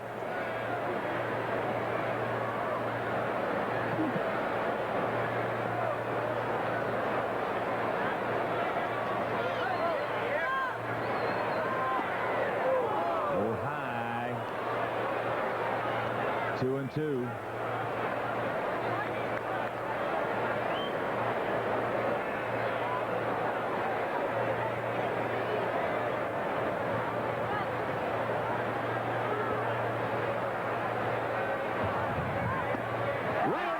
Corner with a gas, and Sachs is livid. He's gone. Ooh.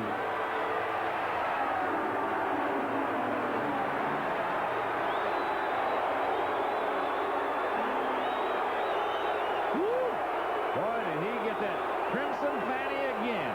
Nothing across after 5.5, no score.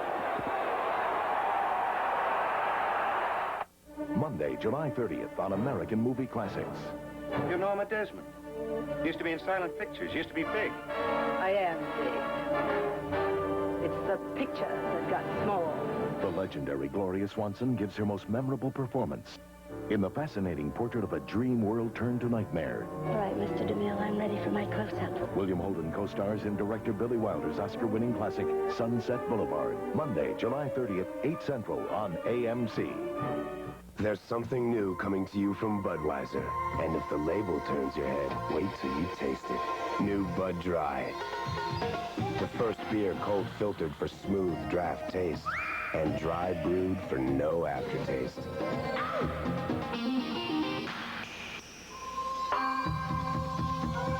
So if you're looking for smooth taste with no aftertaste, turn here. Try Bud Dry. Got the summertime blues? Toyota's got the cure for the summertime blues. Toyota's summer sales event has the summer's biggest savings, like Toyota Corolla, with savings up to $900 or more on factory options. Then add in immediate delivery, special financing, and very special summertime factory incentives. Right now, your Toyota dealer has the cure for the summertime blues. Toyota's got the cure for the summertime blues. Toyota's summer sales event. Don't miss it. No score, bottom of the 6th inning as you're looking at second baseman Steve Sachs. When he was called out by home plate umpire Dale Scott, he momentarily lost it. He was livid. Let's take a look at the fastball on a 2-2 count. He thought the pitch was outside. It was very close, and watch it.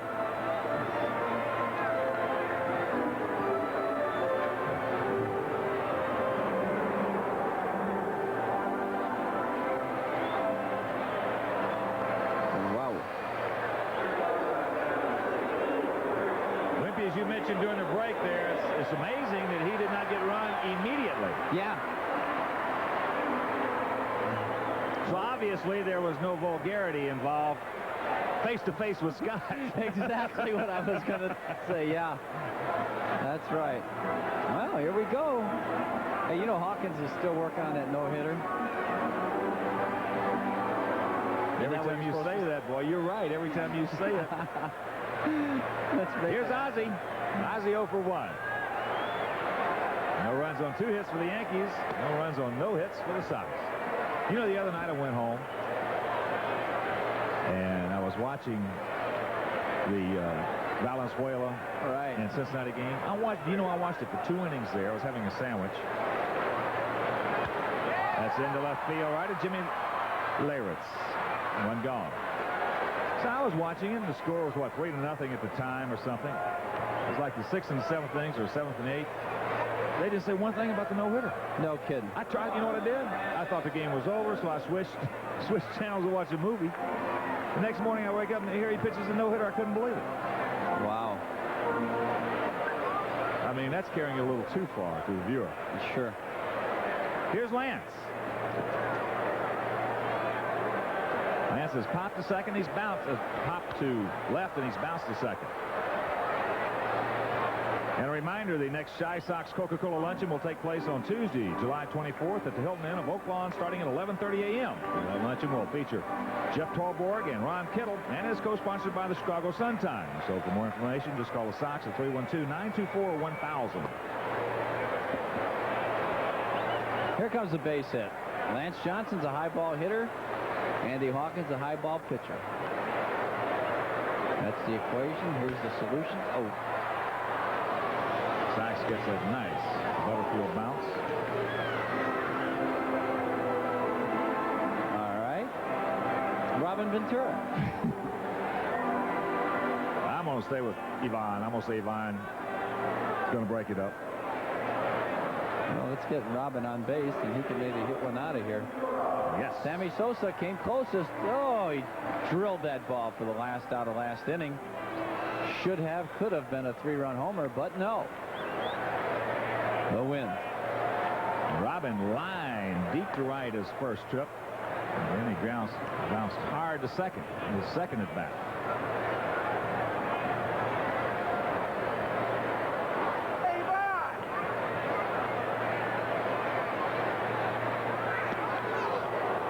Count.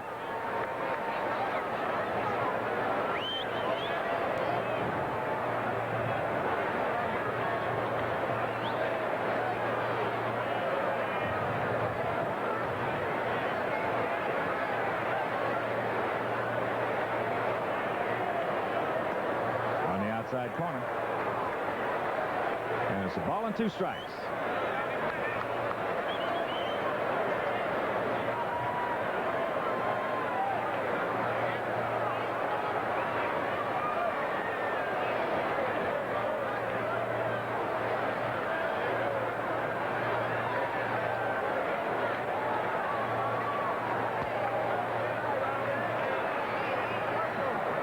Two balls, 2 strikes, 2 out, with Calderon on deck. Outfield swung around to the left.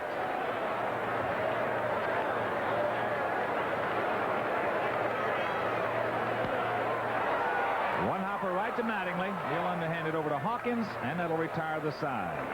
Nothing at Carlson after 6. Boy, what a pitching matchup this afternoon. No score. It's not the flying that bothers me. It's that business of getting to the planes. You may be heading for the wrong planes. You tell me how to get in and out of Chicago without dealing with that airport chaos, and I'll do your expense reports for the last month. Midway Airlines. At Midway Airport. It's close to downtown, and it's a 3-minute walk from the ticket counter to the farthest gate. I'll give Midway a try. Oh, John, you'll need these then. Yeah. Midway Airlines. What flying should be. The 1980s and the Chicago White Sox. From the storybook season in 1983 to the end of the decade at historic Comiskey Park, the Chicago White Sox are a team of constant change and excitement. Take a look back at your favorite year with the White Sox by choosing one of 7 videotapes or by getting the whole collection. Remember when the White Sox won the American League West by a record 20 games? Or Carlton Fisk's 2000th hit? Or Tom Seaver's 300th career victory achieved in a Sox uniform? Don't miss this entertaining look back at the Chicago White Sox. Order your favorite year with the White Sox for only $19.95 plus $2.50 shipping and handling. Catch the memories on tape. To order, send check or money order to Sports Channel Chicago. White Sox highlight tape, P.O. Box 506, Oak Park, Illinois, 60303. Be sure to specify which year or years you would like to ensure quick delivery.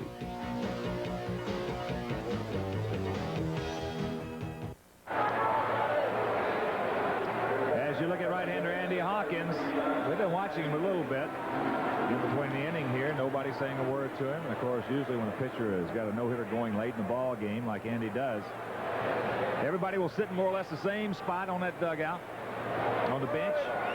Nobody will talk about it. But right here, Mattingly steps in to face Greg Hibbert, who has given up but 2 hits. 2 infield singles last inning.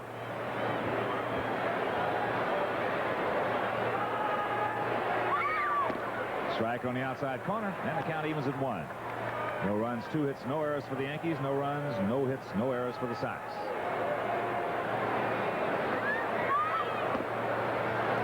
Two and 1 to count.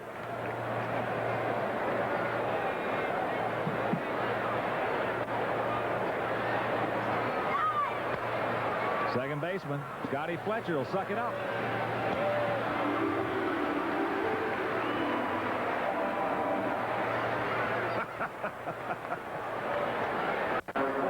Say, Seaver's Dennis the Menace, isn't he?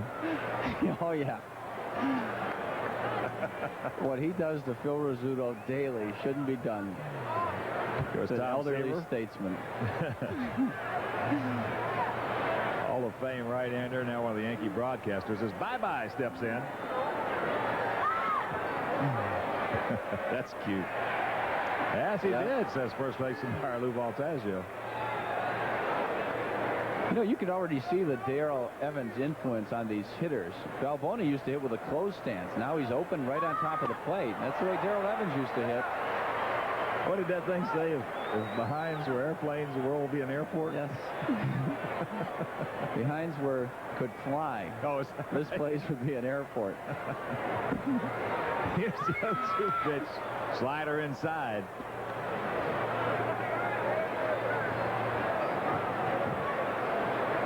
I like the one also he said before the game, what's the difference between a terrorist and her wife?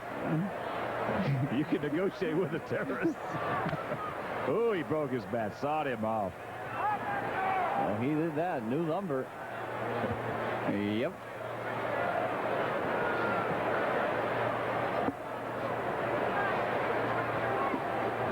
Bye-bye, I'll get a new one. And a reminder, the Coca-Cola Chi Sox Fan Club is open to Sox fans of all ages. Members receive tickets, Comiskey Columns newsletter, and much more. Plus, the proceeds benefit the Chi Sox Research Fund and Day Hospital in the fight against terminal illness in children.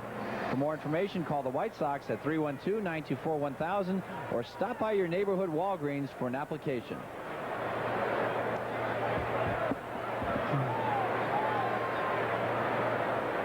A ball and 2 strikes to Steve Balboni. Fastball off the plate. Gas him up and in.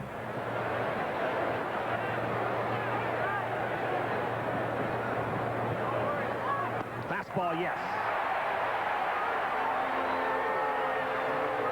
4th strikeout for Hibbert.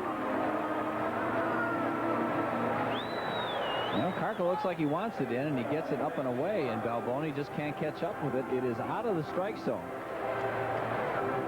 You can see by the swing right through it. So strikeout number 4 for Greg. No walks, and that's been a key for his success this year. No base on balls. Shot, base hit. Jumped on that first ball fastball, Barfield.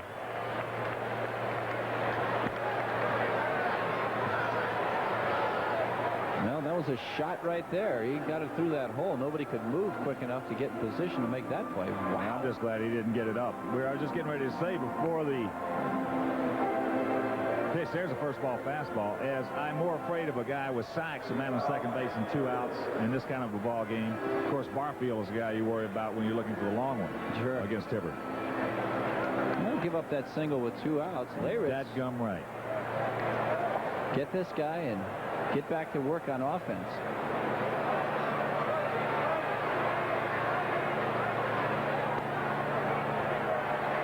Layritz has bounced to short, and he's gone out to left. Jimmy with 2 home runs last evening.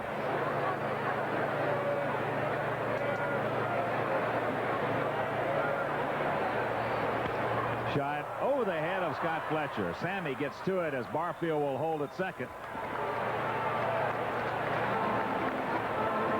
So back-to-back 2-out singles by Barfield and Layritz. As you look at right-hander Barry Jones. And that'll bring up the third baseman, Mike Flowers. Well, he got that pitch up and out over the plate, and Layritz just hammers it. Boy, that was a good swing he put on that pitch. So, first and second, 2 out.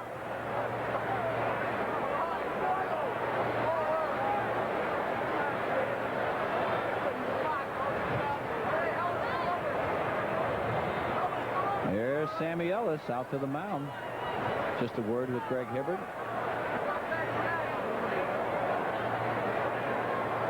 Little pat on the shoulder there. Go get this guy. Big out right here for Greg. No scoring today at Comiskey Park. Both pitchers have been in a good groove. 2 balls hit very hard off Greg Hibbert, though, in succession. Fortunately for the Sox, there's 2 outs. And the stumper looks on. Yes, fastball right there. Flowers has bounced to Ozzie and has bounced to Robin.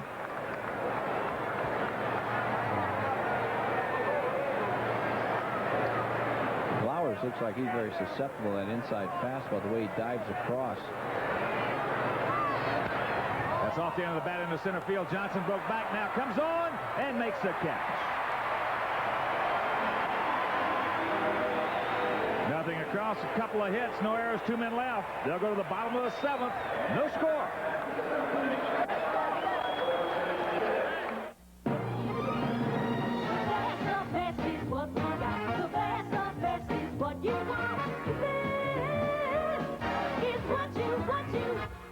Get the summer savings advantage of value-packed Plymouth Sundance with $750 cash back, or get $1,000 back on sporty Chrysler LeBaron Coupe. Factory to dealer incentives might save you even more. Drive the Chrysler Plymouth Advantage today. The best is what you get. Get the best of the 90s at Schaumburg Chrysler Plymouth in Schaumburg. Spondulix. It's the green stuff in fruitcakes. No, it's the study of sponges. Spondulix, happy cabbage, legal tender. Simply put, it means money. Hence the name of the Illinois Lottery's new instant game. You could win $2 million. That's a lot of Spondulix. Oh, Spondulix. Passport by name. Later on.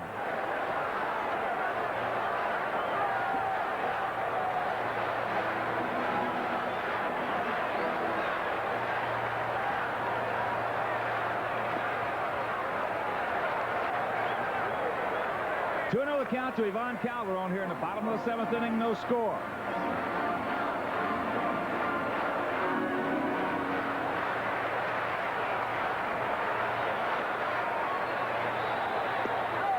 Right on the outside corner on the 2-0 count. Boy, that's a Jim Dandy pitch right there by Andy Hawkins.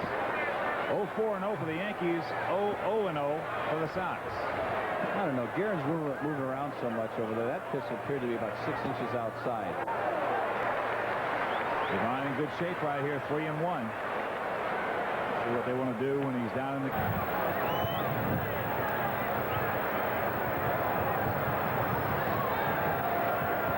He wants it away again. Where he's sitting. Whoa. What a hack.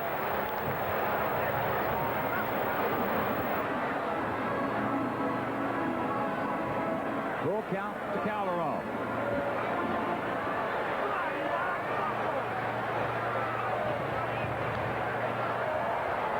You know, he has made some outstanding locations with that fastball today.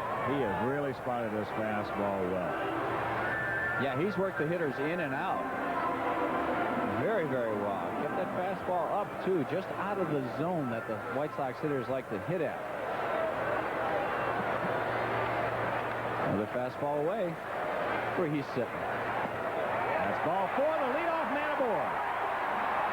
Okay, Guerin looked like, to me, with course you can't see home plate, but it looks like he's sitting 8 inches outside.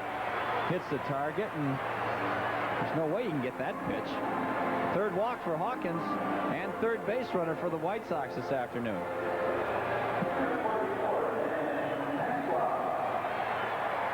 Come on, Danny. The only other 2 base runners coming back in the 5th inning with 2 out. So, obviously, the first time the Sox have had the leadoff man aboard. Pasqua has struck out, and he's popped to left. Ooh, he wants it away. Fastball away. Just get it down. Yeah. Fall right into our trap. Waiting in the bushes.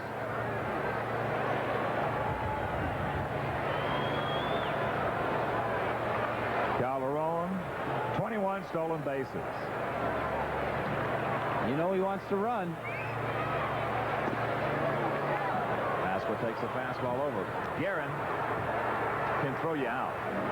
He has a strong arm, for the most part, an accurate arm. a pretty quick release. Yeah, he's a better thrower than Matt Noakes. Coming with some more heat.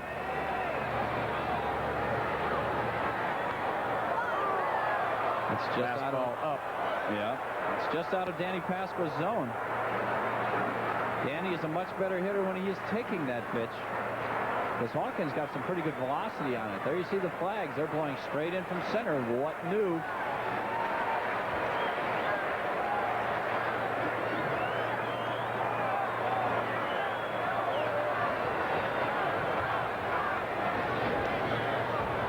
Hawkins, a decent move for a right-hander.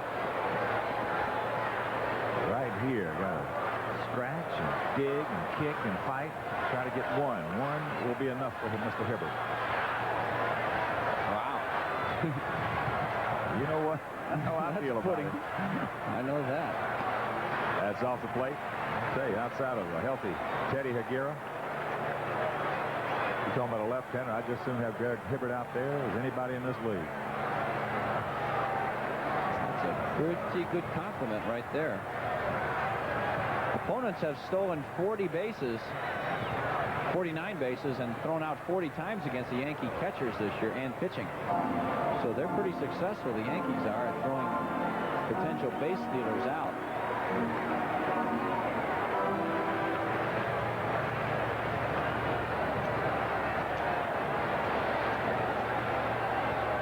They don't need to go over to first base again.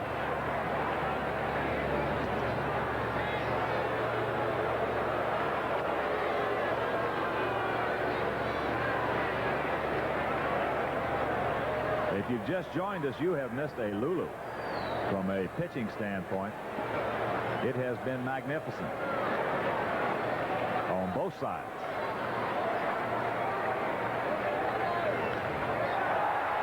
That's high into right center field.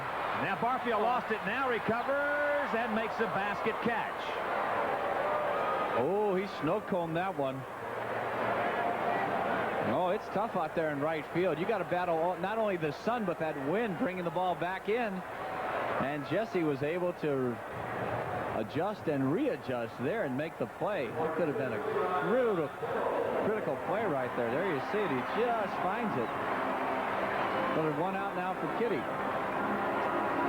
Well, he's making good pitches on Pascal. Made some pretty good pitches on most of them this afternoon. As we mentioned, his locating of the fastball has just been as nice as we have seen from anyone all year. Kitty 0 for 2. He struck out and he popped to third. I see right here, Calderon a little more intense on stealing second with one out. You got to think about manufacturing a run, and that would be stealing a base and then getting a base hit. The way Hawkins is dealing, tough to get 3 hits in a row to score a run today.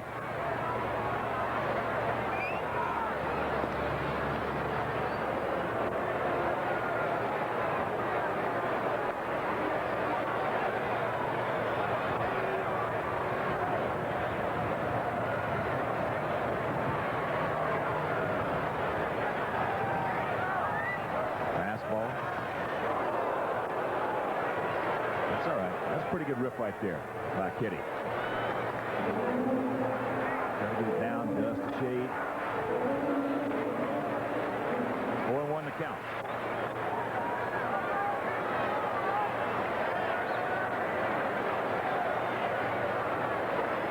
And go over there again, I guess.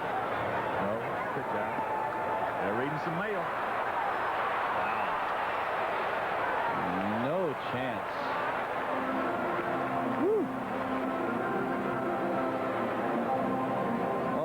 Once he saw the quick release right there by Hawkins, Hawkins really sped up his delivery right there, and that's when he has got to say, retreat, and right there, that's what really threw him out. It wasn't actually the pitch out. Boy, that, for all you young pitchers out there, is the way to do it. Is the way to do it. As far as you see, the little glide step as Kitty can't get it in the count 1 and 2 by Hawkins as far as execution. But Tom, he may have given away just a little bit, but still the point is you got to unload in a hurry to home plate, and that was textbook by Andy Hawkins. Pull up right there. Goodbye. On the outside corner. Nothing across. They'll go to the top of the 8th inning. A scoreless tie. Hey, come on. Is this any way to spend the summer? No. Make it a Bud summer with Budweiser, Bud Light, and Bud Dry. Check inside 12 packs and you could win one of 100 Bud label pools. Look for me, Jeff Altman, where you buy your favorite beer. Because we're giving away pools all summer long. It's wet. It's wild. It's Bud summer. Hey, man, you need sunscreen. You're starting to peel. Whew. The White Sox hope to keep the Brewers at the bottom of the keg throughout the weekend as they host a 3-game series live from Comiskey Park. Milwaukee, led by the newest brewmasters, Gary Sheffield and Dave Parker, has dropped 2 out of 3 games this season to the Sox. Can the Chi Sox maintain their dominance over the Brew Crew? Find out this Friday at 7 when the Sox take on the Brewers right here on Sports Channel.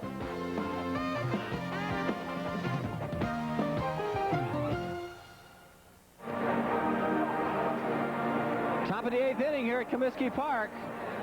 Scoreless tie and some replacements. Steve Lyons comes in to play first base for Ron Kittle here in the 8th inning, and the Sox are going to go with a new pitcher.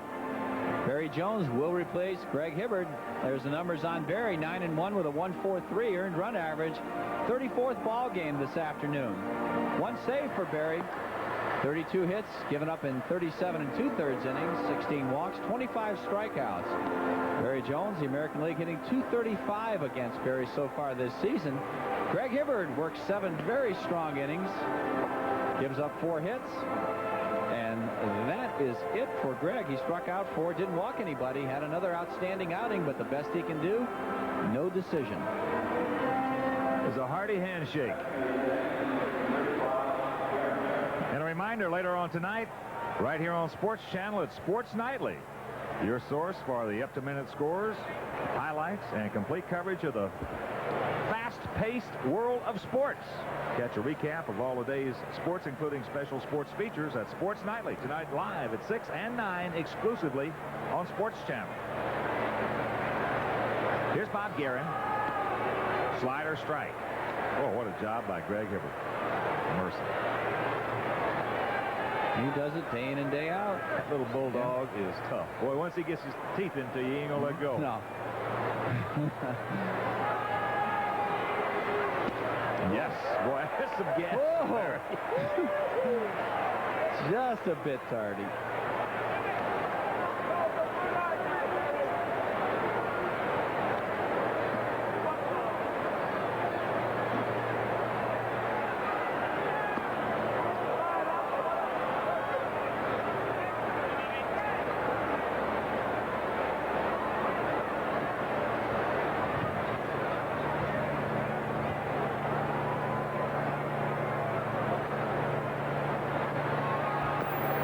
Ball away, and the count evens at 2. Oakland at Toronto, bottom of the 8th inning, tied at 3.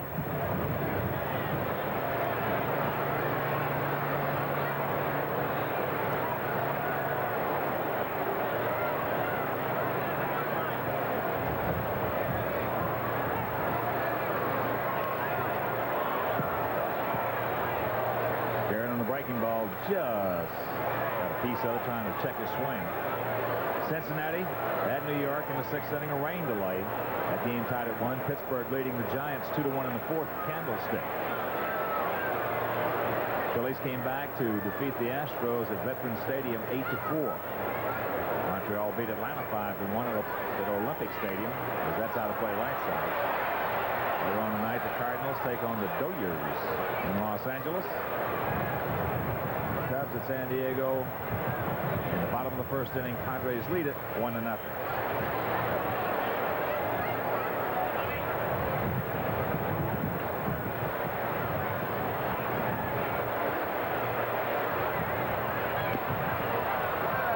That's going to be a foul ball. Harris struggling up there against BJ. Yeah, he's not seeing the ball real good up there. No doubt about that, especially on the breaking ball. Staying alive, though. The more pitches you see, the better chance you have of getting to the pitcher. So he's hoping that actually Barry Jones can throw one in his wheelhouse. I've said so many times here in the daytime, Very tough to pick up the ball because of the background. If you got good stuff, you can win here at Comiskey. And the conditions this afternoon are absolutely perfect for the pitcher with the wind blowing in, the not-so-hot background behind you. Well, we saw that evidenced by the towering shot off the bat of Sammy Sosa. I'll tell you one thing, Dale Scott's not hurting these pitchers either. Ventura guarding the line right where he should be. Long peg, and Lyons cannot dig it out. That'll be an error on Robin Ventura.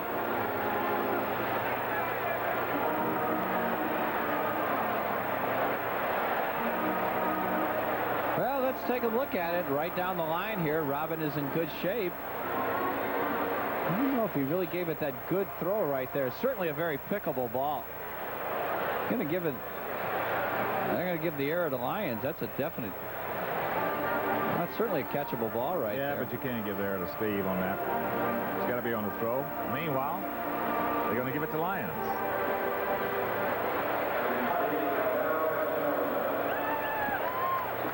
So Espinoza, he'll be up there to bunt. There's no doubt about it. 9th place hitter. See how many times he's been successful. 5 times this season, sacrifice bunting. If he doesn't lay down a good one, they're going to have a play on Guerin at second. Yeah. I'm surprised right here. The Yankees are not pinch running for him. Yeah, that's true. Matt Noakes is the only other catcher available right now. But heck, in the 8th inning already. You got to go for it. That is true. Well, we got a situation for you up at Skydome. Oakland southpaw Rick Honeycutt has come on, and the situation is this: no runs in, bases loaded, nobody out. Come on. I like that situation.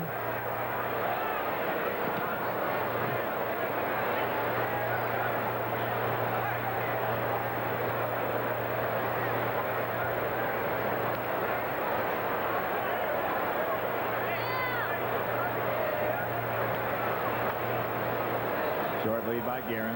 Ventura coming in. There's a bunt in front of the mound.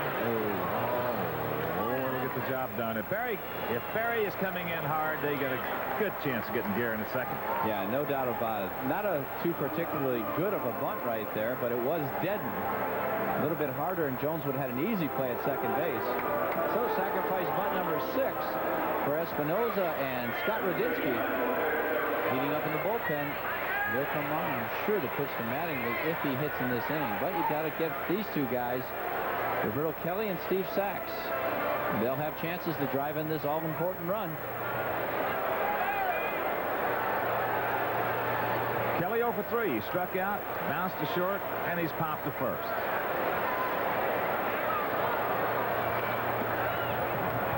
Breaking ball low and away.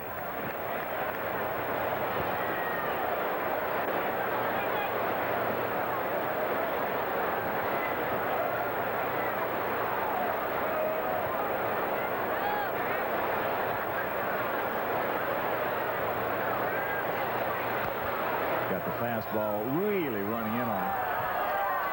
And the count evens at 1. No runs, 4 hits for the Yankees. No runs, no hits for the Sox here in the top of the 8th inning.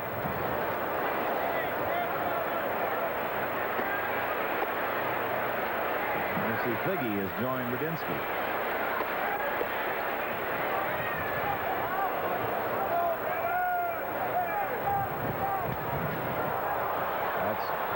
Foul, upper deck. And Jones on top. The ball and 2 strikes.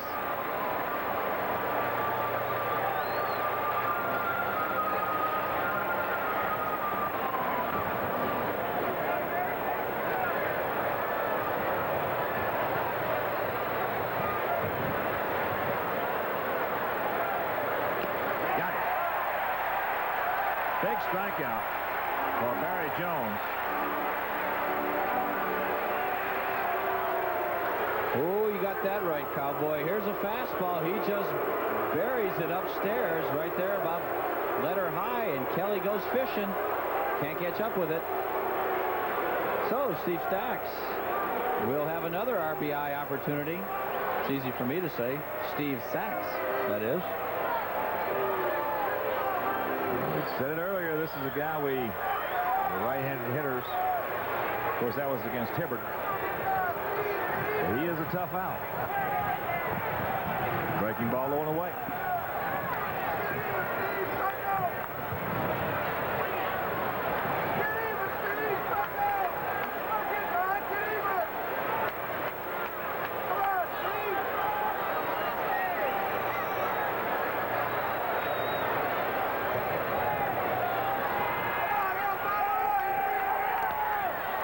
Yes! Makes the catch, and it'll retire the side. Nothing across. There were no hits, and there a man left after 7.5. No score.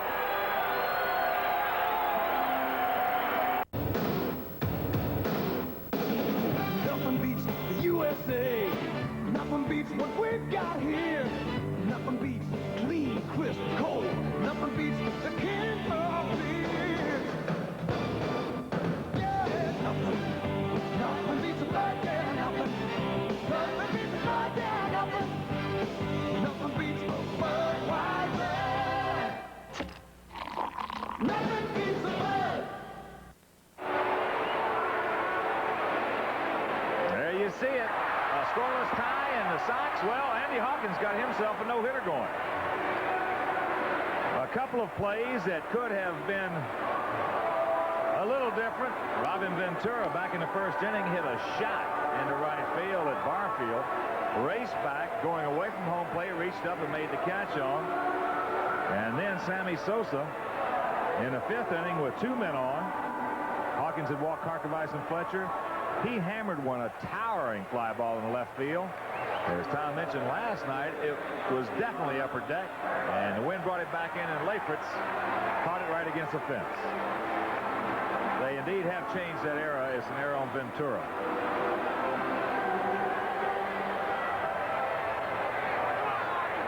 Here's Clark. Breaking ball outside. Ron has popped to short, and he's walked. And Blauer's playing even with the bag at third. They know Carco's an excellent drag bunter. Well, you want to know the situation up at Skydome? Yes. A sacrifice fly by Fred McGriff scored Tony Fernandez. 1 run in, men on first and second, 1 out. Blue Jays 4, Athletics 3. Ooh. A little delayed call by Dale Scott in the count 1 and 2.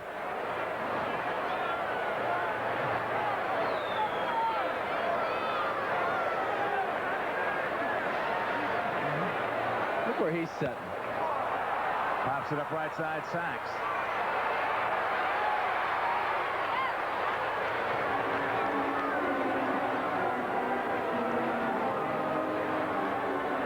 Hello, Scotty, take him out of here. Yeah. Hey, you never know. Wrong. Scotty has flied to right, and he's walked. Somebody's going to have to do something here quick. Of course, the White Sox pitchers have been up to the task, matching Hawkins almost pitch for pitch. Yeah, in case you're looking to the Yankee ninth, Mattingly, Balboni, and Barfield scheduled hitters. Scotty takes a strike.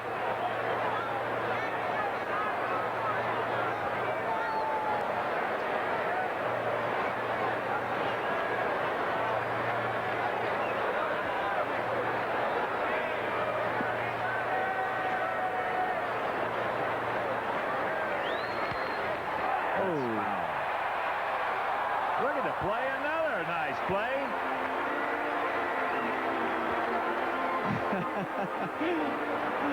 I can't tell. I'm looking for the bra strap. No, that's not one.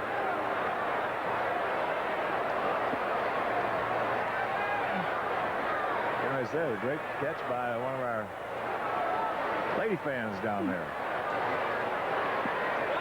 No balls, 2 strikes. Look at he is in the left-handed batter's box. Can't believe where he's setting up for some of these pitches that he wants. Whoa. Very definitive graphic in his moves. Yeah. If he hits the target, you have to dive to hit the ball. He's way out there again. Trying to snatch it. And the count 2-2.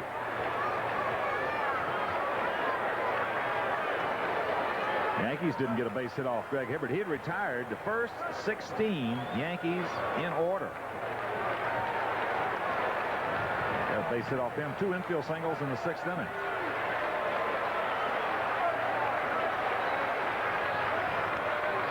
Check swing on the high heat. Another nice catch as you look at the on-deck hitter, Sammy Sosa.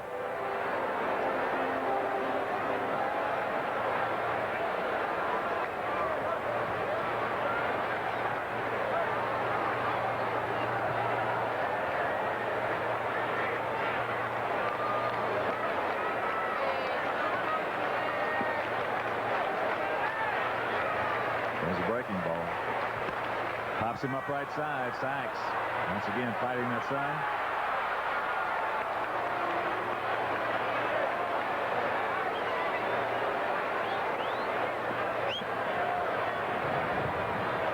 So with 2 outs here in the 8th, is up to Sammy. Slide to right, and we mentioned he just missed one back in the 5th inning. And this by far, the last 5 or 6 ball games, is by far the most dangerous Sammy has been at the plate. Georgia, yes.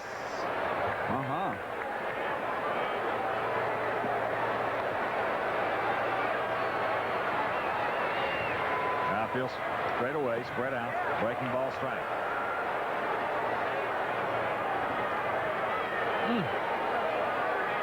Expando plate. Pitch down and away. That's tough to reach that one.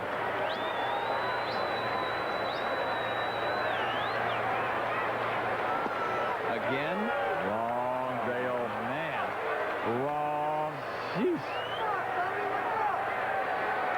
I'll tell you, now right there, those last 2 pitches are impossible to hit. They're not.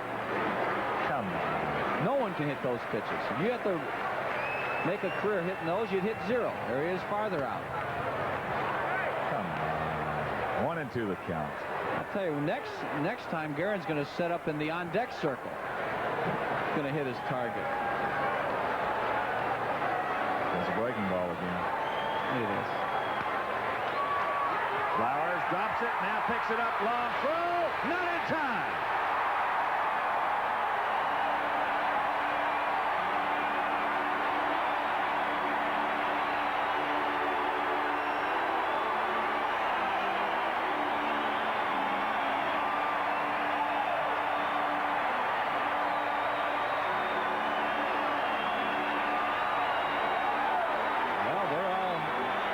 Disturbed with the call. The Yankees are, that is. Sammy Sosa credited with a base hit. Oh, they give him a hit on that? Yeah.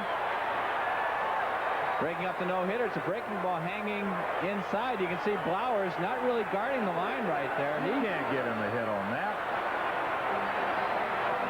Yeah. He just let the ball eat him up right there. Really not as difficult a play as I thought, but watch this gun that Blowers has. My goodness, he got it there in a hurry. Just barely missing. They changed it. I want Sammy to get the hit, but there's Bob. He's changed it now. It's an error. That's a correct call, Bob. As much as I want to see Sammy get that hit, you can't give him a hit on that. That's a flat boot. Yeah, you let that ball play him a bit. There's no question about that. He had a tremendous topspin on that ball. So, runner on. Let's see what Sammy's got in store for us. I got to think, with Lance the hitter with 2 outs, he's got to try and steal this base. Oh, no, Ozzie. I'm sorry. Ozzie's the hitter. Lance Johnson on deck. If he gets thrown out, so what? You still have Ozzie and Lance to lead things off next inning. Go for it. Guerin has shown us some outstanding throwing arm today. 13 for 23. Ozzie, very unlikely today to be able to drive in that runner from first base right now with 2 out. They'll go for it. Well, they pitched down on Calderon. They're reading his anticipation.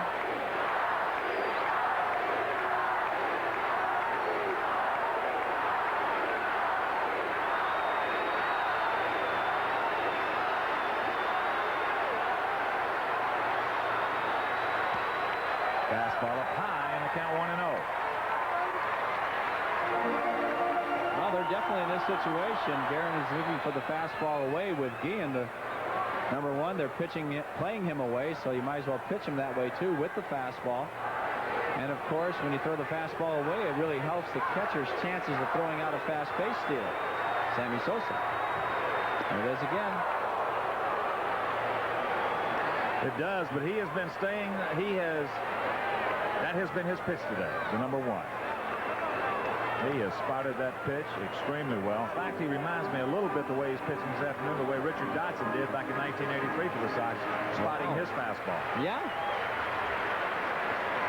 Not the same velocity. Dot threw the ball harder, but with more velocity. Yeah.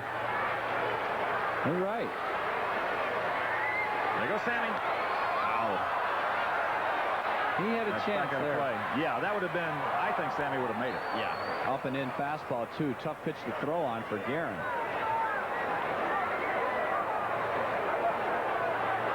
And probably in and out of the strike zone, too.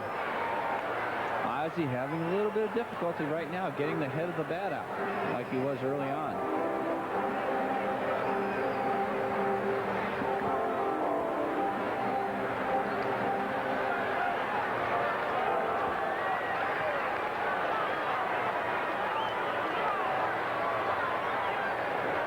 Ozzie has bounced to short, line to left, 0 for 2, 0 for 9 in this series. And a count of ball and 2 strikes.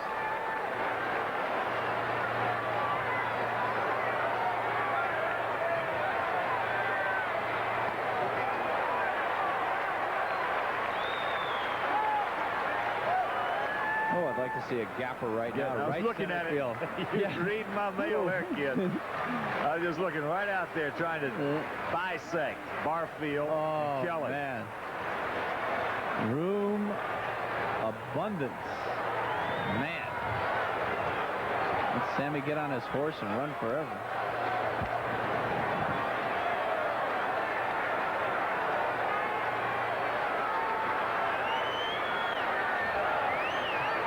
Sammy was off. He broke it down. Oh, yeah, he's gone.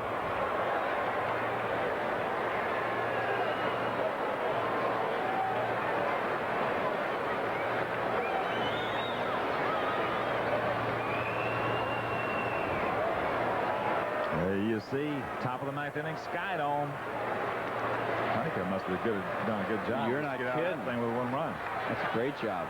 Give him a chance. That's all they wanted. Come on, Henke.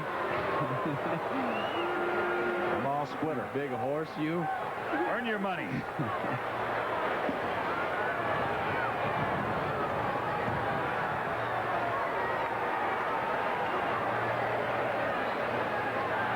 There goes Sammy. Guerin. No. Stolen base.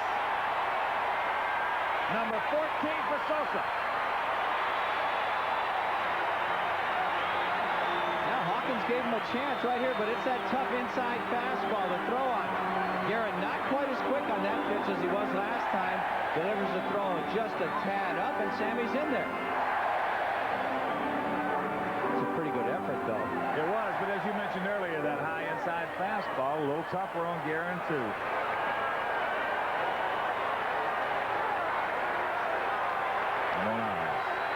Come on, now, 3-2.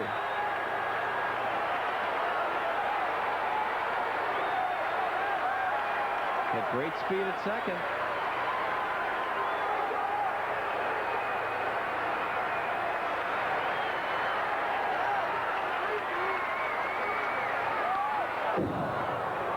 Whoa.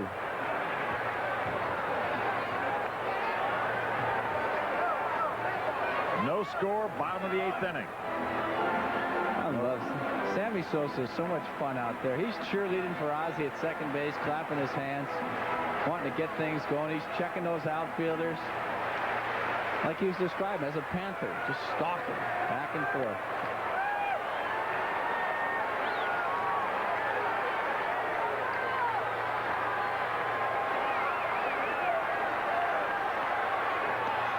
Ball 4.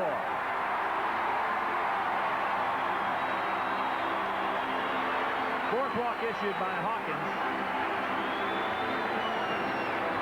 And here comes Lance. Lance has popped to left. He's bounced to second in the fourth inning. He's bounced to second in the sixth inning. And Wimpy, I think you're right. You called it. You knew it all the time. Well, all Lance has to do is get that big hit. They're playing him basically the same way they did Ozzie out in the outfield. Big gap between Barfield and Kelly. Now Kelly moves a little bit over towards straightaway center field. The Lancer Root.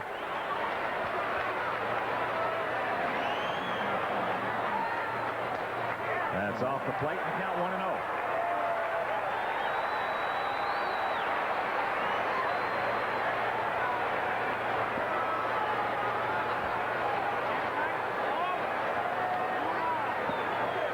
Good speed aboard in Sosa and Guillen.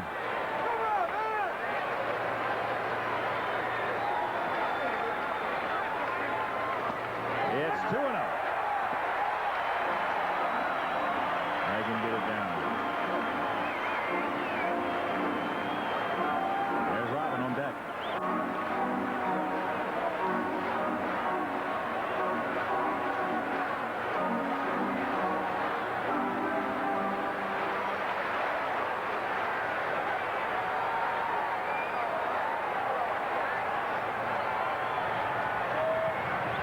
It's 3-0.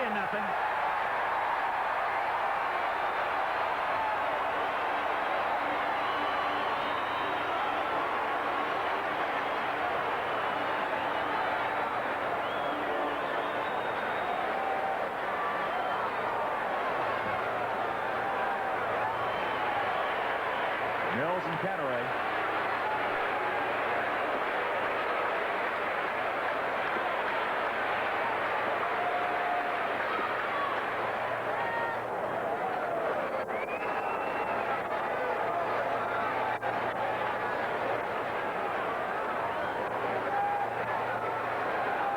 Well, you know the count to Lance.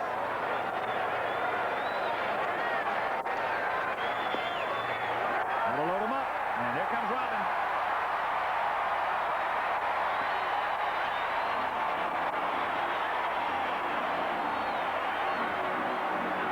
Hawkins can't believe that he didn't get the strike.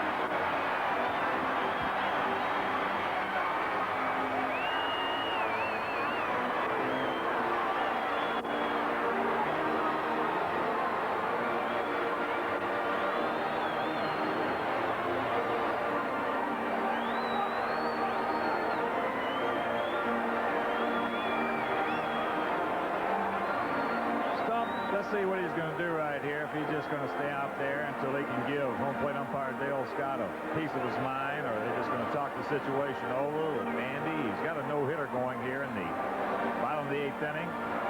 Stump might be just trying to wait. No, he's not either. Or he was going to wait and come out there and give a little chit-chat to Scott. Yeah, I was thinking the same thing. But no. That's the wrong time to start getting on an umpire's case. Yeah, Bases that's right. loaded in a scoreless tie. Woo. Well, Robin Ventura. Robin's had a couple decent at-bats. And a couple of good at-bats. Yep.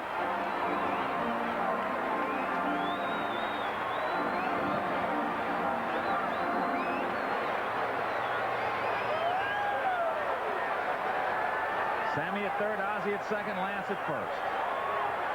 Outfield bunch swung around to the left. That's hit in the left field, playable. Lewitz fighting the wind, dumps the ball! Dumps the ball! Everybody's going to score, and the Sox lead it 3-0. Yes!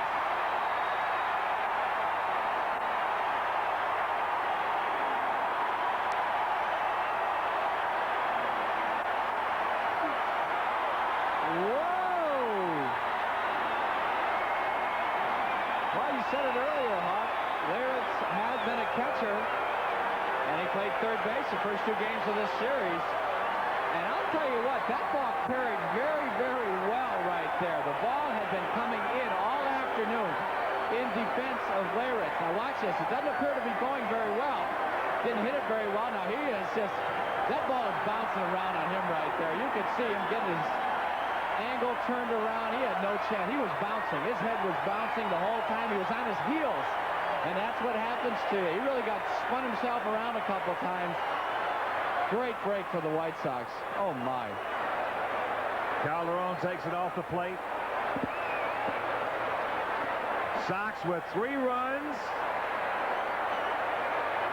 on no hits.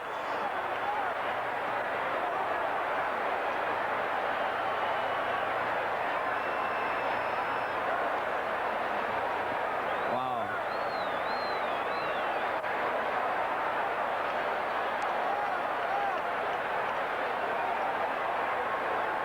Ooh, boy, there's something.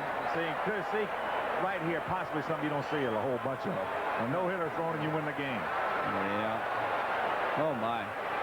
Well, the 5 walks didn't help Hawkins today. Well, I'll tell you, Leyritz, he just did not get the proper jump. The wind is really playing tricks out there. All right, how about this? Yes. Sox can move back into first place.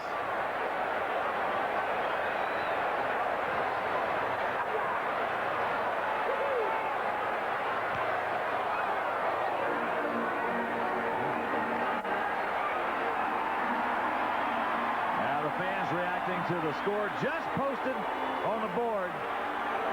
Blue Jays over the A's 4-3.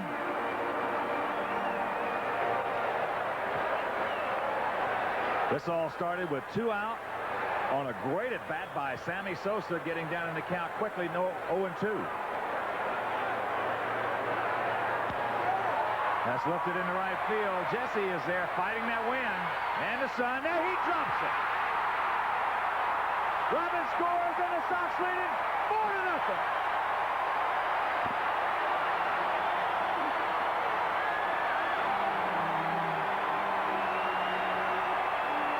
Whoa.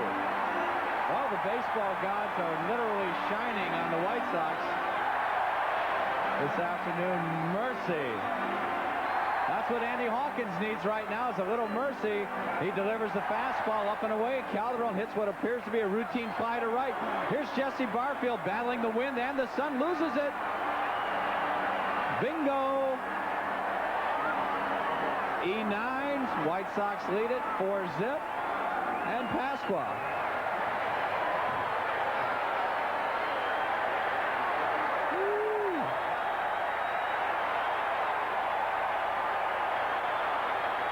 Here's Pasqua. Danny 0 for 3.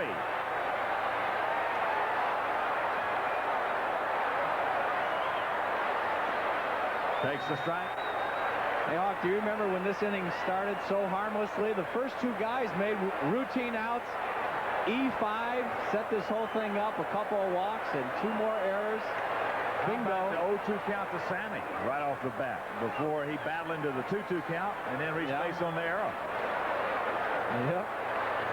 3 errors this inning for the Yankees to go along with 2 walks, and the Sox lead it 4-zip.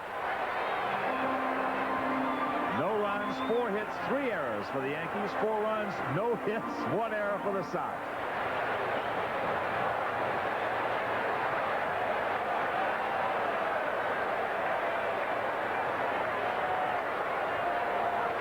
Outside, Wimpy in defense of Leyritz and Barfield. Well, you've been out there, and I have been out there in this field on days like this when you just pray they didn't hit it to you. Yeah. That's right. Yeah, you're right. Just sit out there and pray they didn't hit it to you. Sun and wind. Sun and wind. That's off the plate on the count. 2-1. Jesse had a good beat on that ball. He was right there, and all of a sudden went right into that big ball of fire out there in the sky. No clouds to help you out today. And Leyritz, that ball just carried a little bit farther than it had been, because everything had been coming back into the infield early in the ball game. That ball shot out there to left field pretty good, almost to the warning track.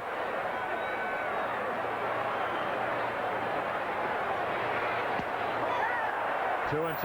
Seems like the fans now are pulling for Hawkins to get the no-hitter because the Sox have the 4-0 lead. That's exactly right. How about this for a little bit of irony? How about the 80th birthday of Comiskey Park, the last time the New York Yankees will ever play a game here, seeing a no-hitter thrown in that game, and the Yankees lose it.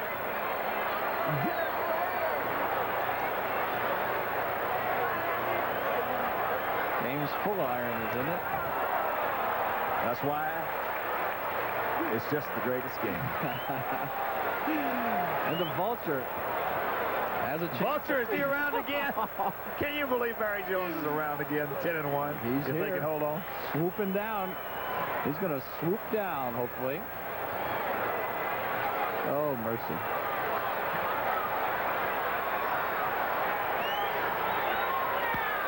Jammed him, popped him up. That'll be caught by Espinosa. Makes the catch, and the side is retired, but not before the Sox come up with 4 runs, all of them unearned, on no hits, 3 errors, a man left. They'll go to the 9th inning leading it 4-zip with no hits.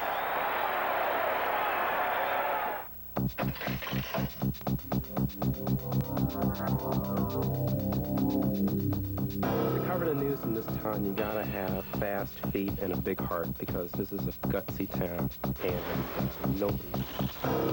Stock prices soared Monday to their highest level since last autumn, while analysts predicted the market may find little. As a sports writer, you can't just watch the game. You've got to completely absorb it. Every play, every pitch, every strike. You never know what you'll find on a stage in this town. Chicago's brand of theater is like the city itself. It's bold, physical, nervous. Get it straight from the heart of the city, the Chicago Sun-Times.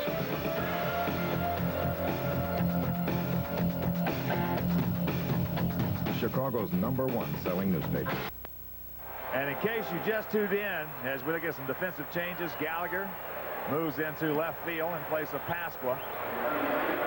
And a new pitcher, Scott Radinsky, coming in to face Mattingly. Here's the story in case you just joined us. The Sox coming up with 4 runs on no hits in the 8th inning to break the scoreless tie.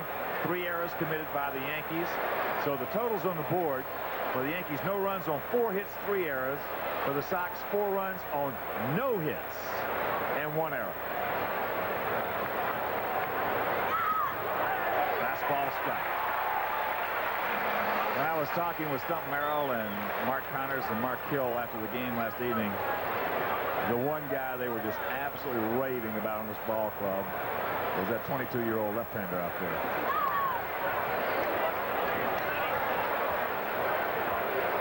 I guess they tried everything they could to talk the Yankees into trying to get him and give the Sox anything they wanted to get rid of. No kidding. Yeah.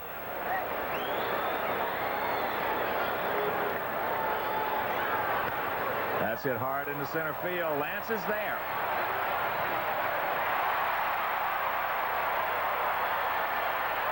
Mattingly now 0 for 4.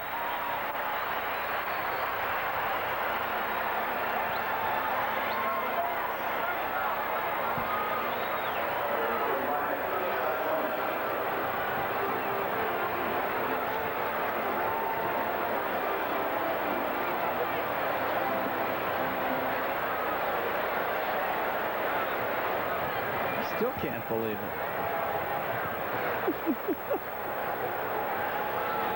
There's a man who has just pitched himself a no-hitter, and he's down 4-zip.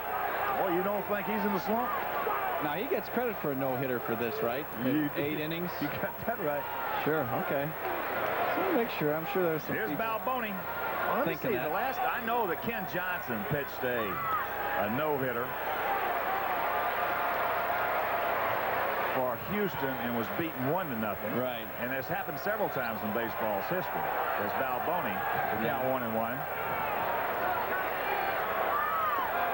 The count 1-2.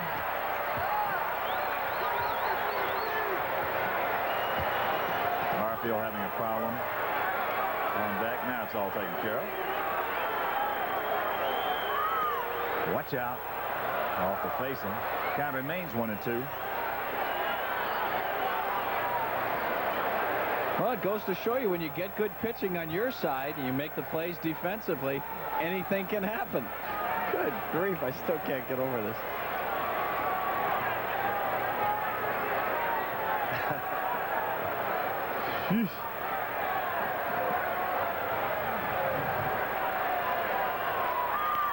Jammed him, ate him up. Ventura bobbles it and cannot make the play. Well, the second arrow. Robin just flat let that ball play him right there. Yeah. It looked like he thought that ball was hit harder than it actually was. So Balboni gets first base. There's one out. Barfield will be the hitter.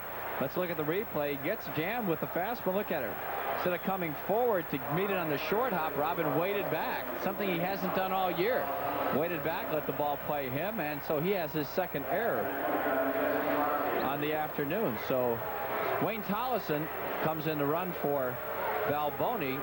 Barfield the hitter. He has one hit this afternoon, 1 for 3, a solid single in the 7th inning. So one out, runner on.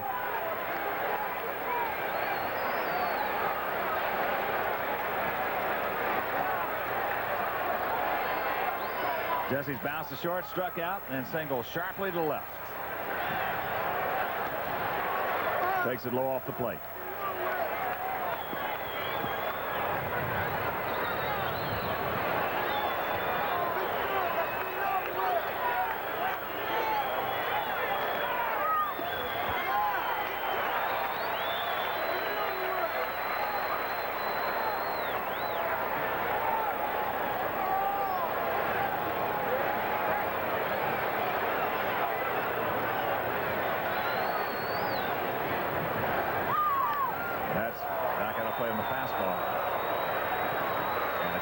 Two strikes to Jesse Barfield.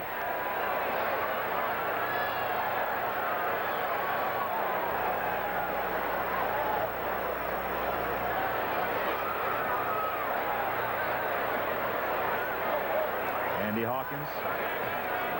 There were 4 unearned runs on no hits in 8 innings. Just inside the count 2-2. There's a bullet right in on the hands of Jesse.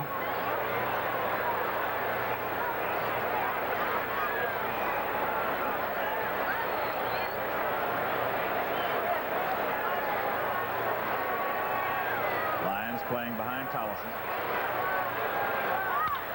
This could be it. Ozzie. Fletcher. Rack him up. And the ball game is over as the Sox get no hit by Andy Hawkins, and they win it 4-0. Yes!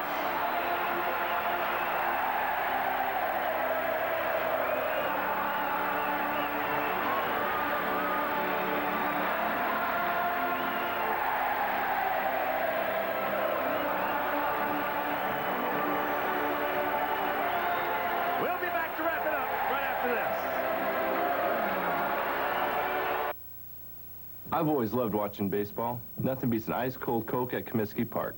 But being from a family of centers, I was never too good at playing baseball. You could get hurt trying to catch a curve this way.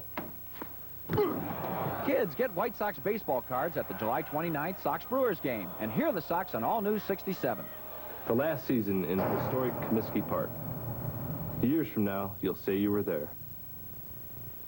From the standpoint of how well you pitched a no-hitter and you lose it 4-0, your feelings as you went into that 8th inning? Well, it was just a nothing ball game. I don't know how long we'd be out there, and I just wanted to hold them, give us a chance to win, to win. And it's kind of ironic the way it turned out. It's a tough outfield out there right now. The wind's blowing in hard, and it's playing all kinds of tricks with the ball. And it's a tough couple of plays out there, and it just didn't go our way. But the guys are giving their best, and we're all giving our best. It just didn't work out. I could read the frustration in your body when you walked off the field. I know it's very tough not giving up a hit and walk off and know you're down 4-0. I tell you what, it's really tough to throw a no-hitter and get beat. I don't know of too many instances where I've seen that happen, but I threw well, and I feel good about my own performance today. We're doing okay. I think we're going to be all right. We just need to just keep our heads up and stay with it. The one ball that was hit hard, it looked like it was going to be a base hit, was the ball hit by Sammy Sosa in the 5th inning, and the wind kept that ball in the ballpark. And that was really that was the closest thing to a base hit. Without a doubt, he got all that ball any other night. And any other night that we played here, and that ball's on the upper deck easy. So the wind helped me out there, and it saved me 3 runs and a hit right away. You know, ironically, 80 years ago, this ballpark was open, and there was a no-hitter pitched in this ballpark, and the pitcher lost it. Is that right? Very ironic. It's a little history coming back to haunt you, isn't it? Yeah, I tell you, that's the way the year's going right now, and that's kind of par for the course, but we're going to grind it out. We've got a long ways to go, and we can still make a success out of it. The way you've struggled the first part of the season, but the last 4 or 5 times out of the mound, you have pitched spectacular baseball. Even though the loss and no-hitter, etc., you've got to be very happy the way you've been pitching. Well, thank you, Tom. I appreciate it. It was kind of a struggle early, but I could have won my last 4 starts, I think, and I feel very confident about the way I'm throwing the ball right now. And the biggest thing is just to carry it over 5 days from now and keep it going. I think you'd probably give up 1 base hit and take a win, wouldn't you? Without a doubt. Go good luck. Keep pitching the same way. Andy Hawkins, a no-hitter today, 4-0, a loss. A very tough loss for him. A very tough loss for the Yankees, and a piece of history made here at Comiskey Park. All right, let's go back upstairs.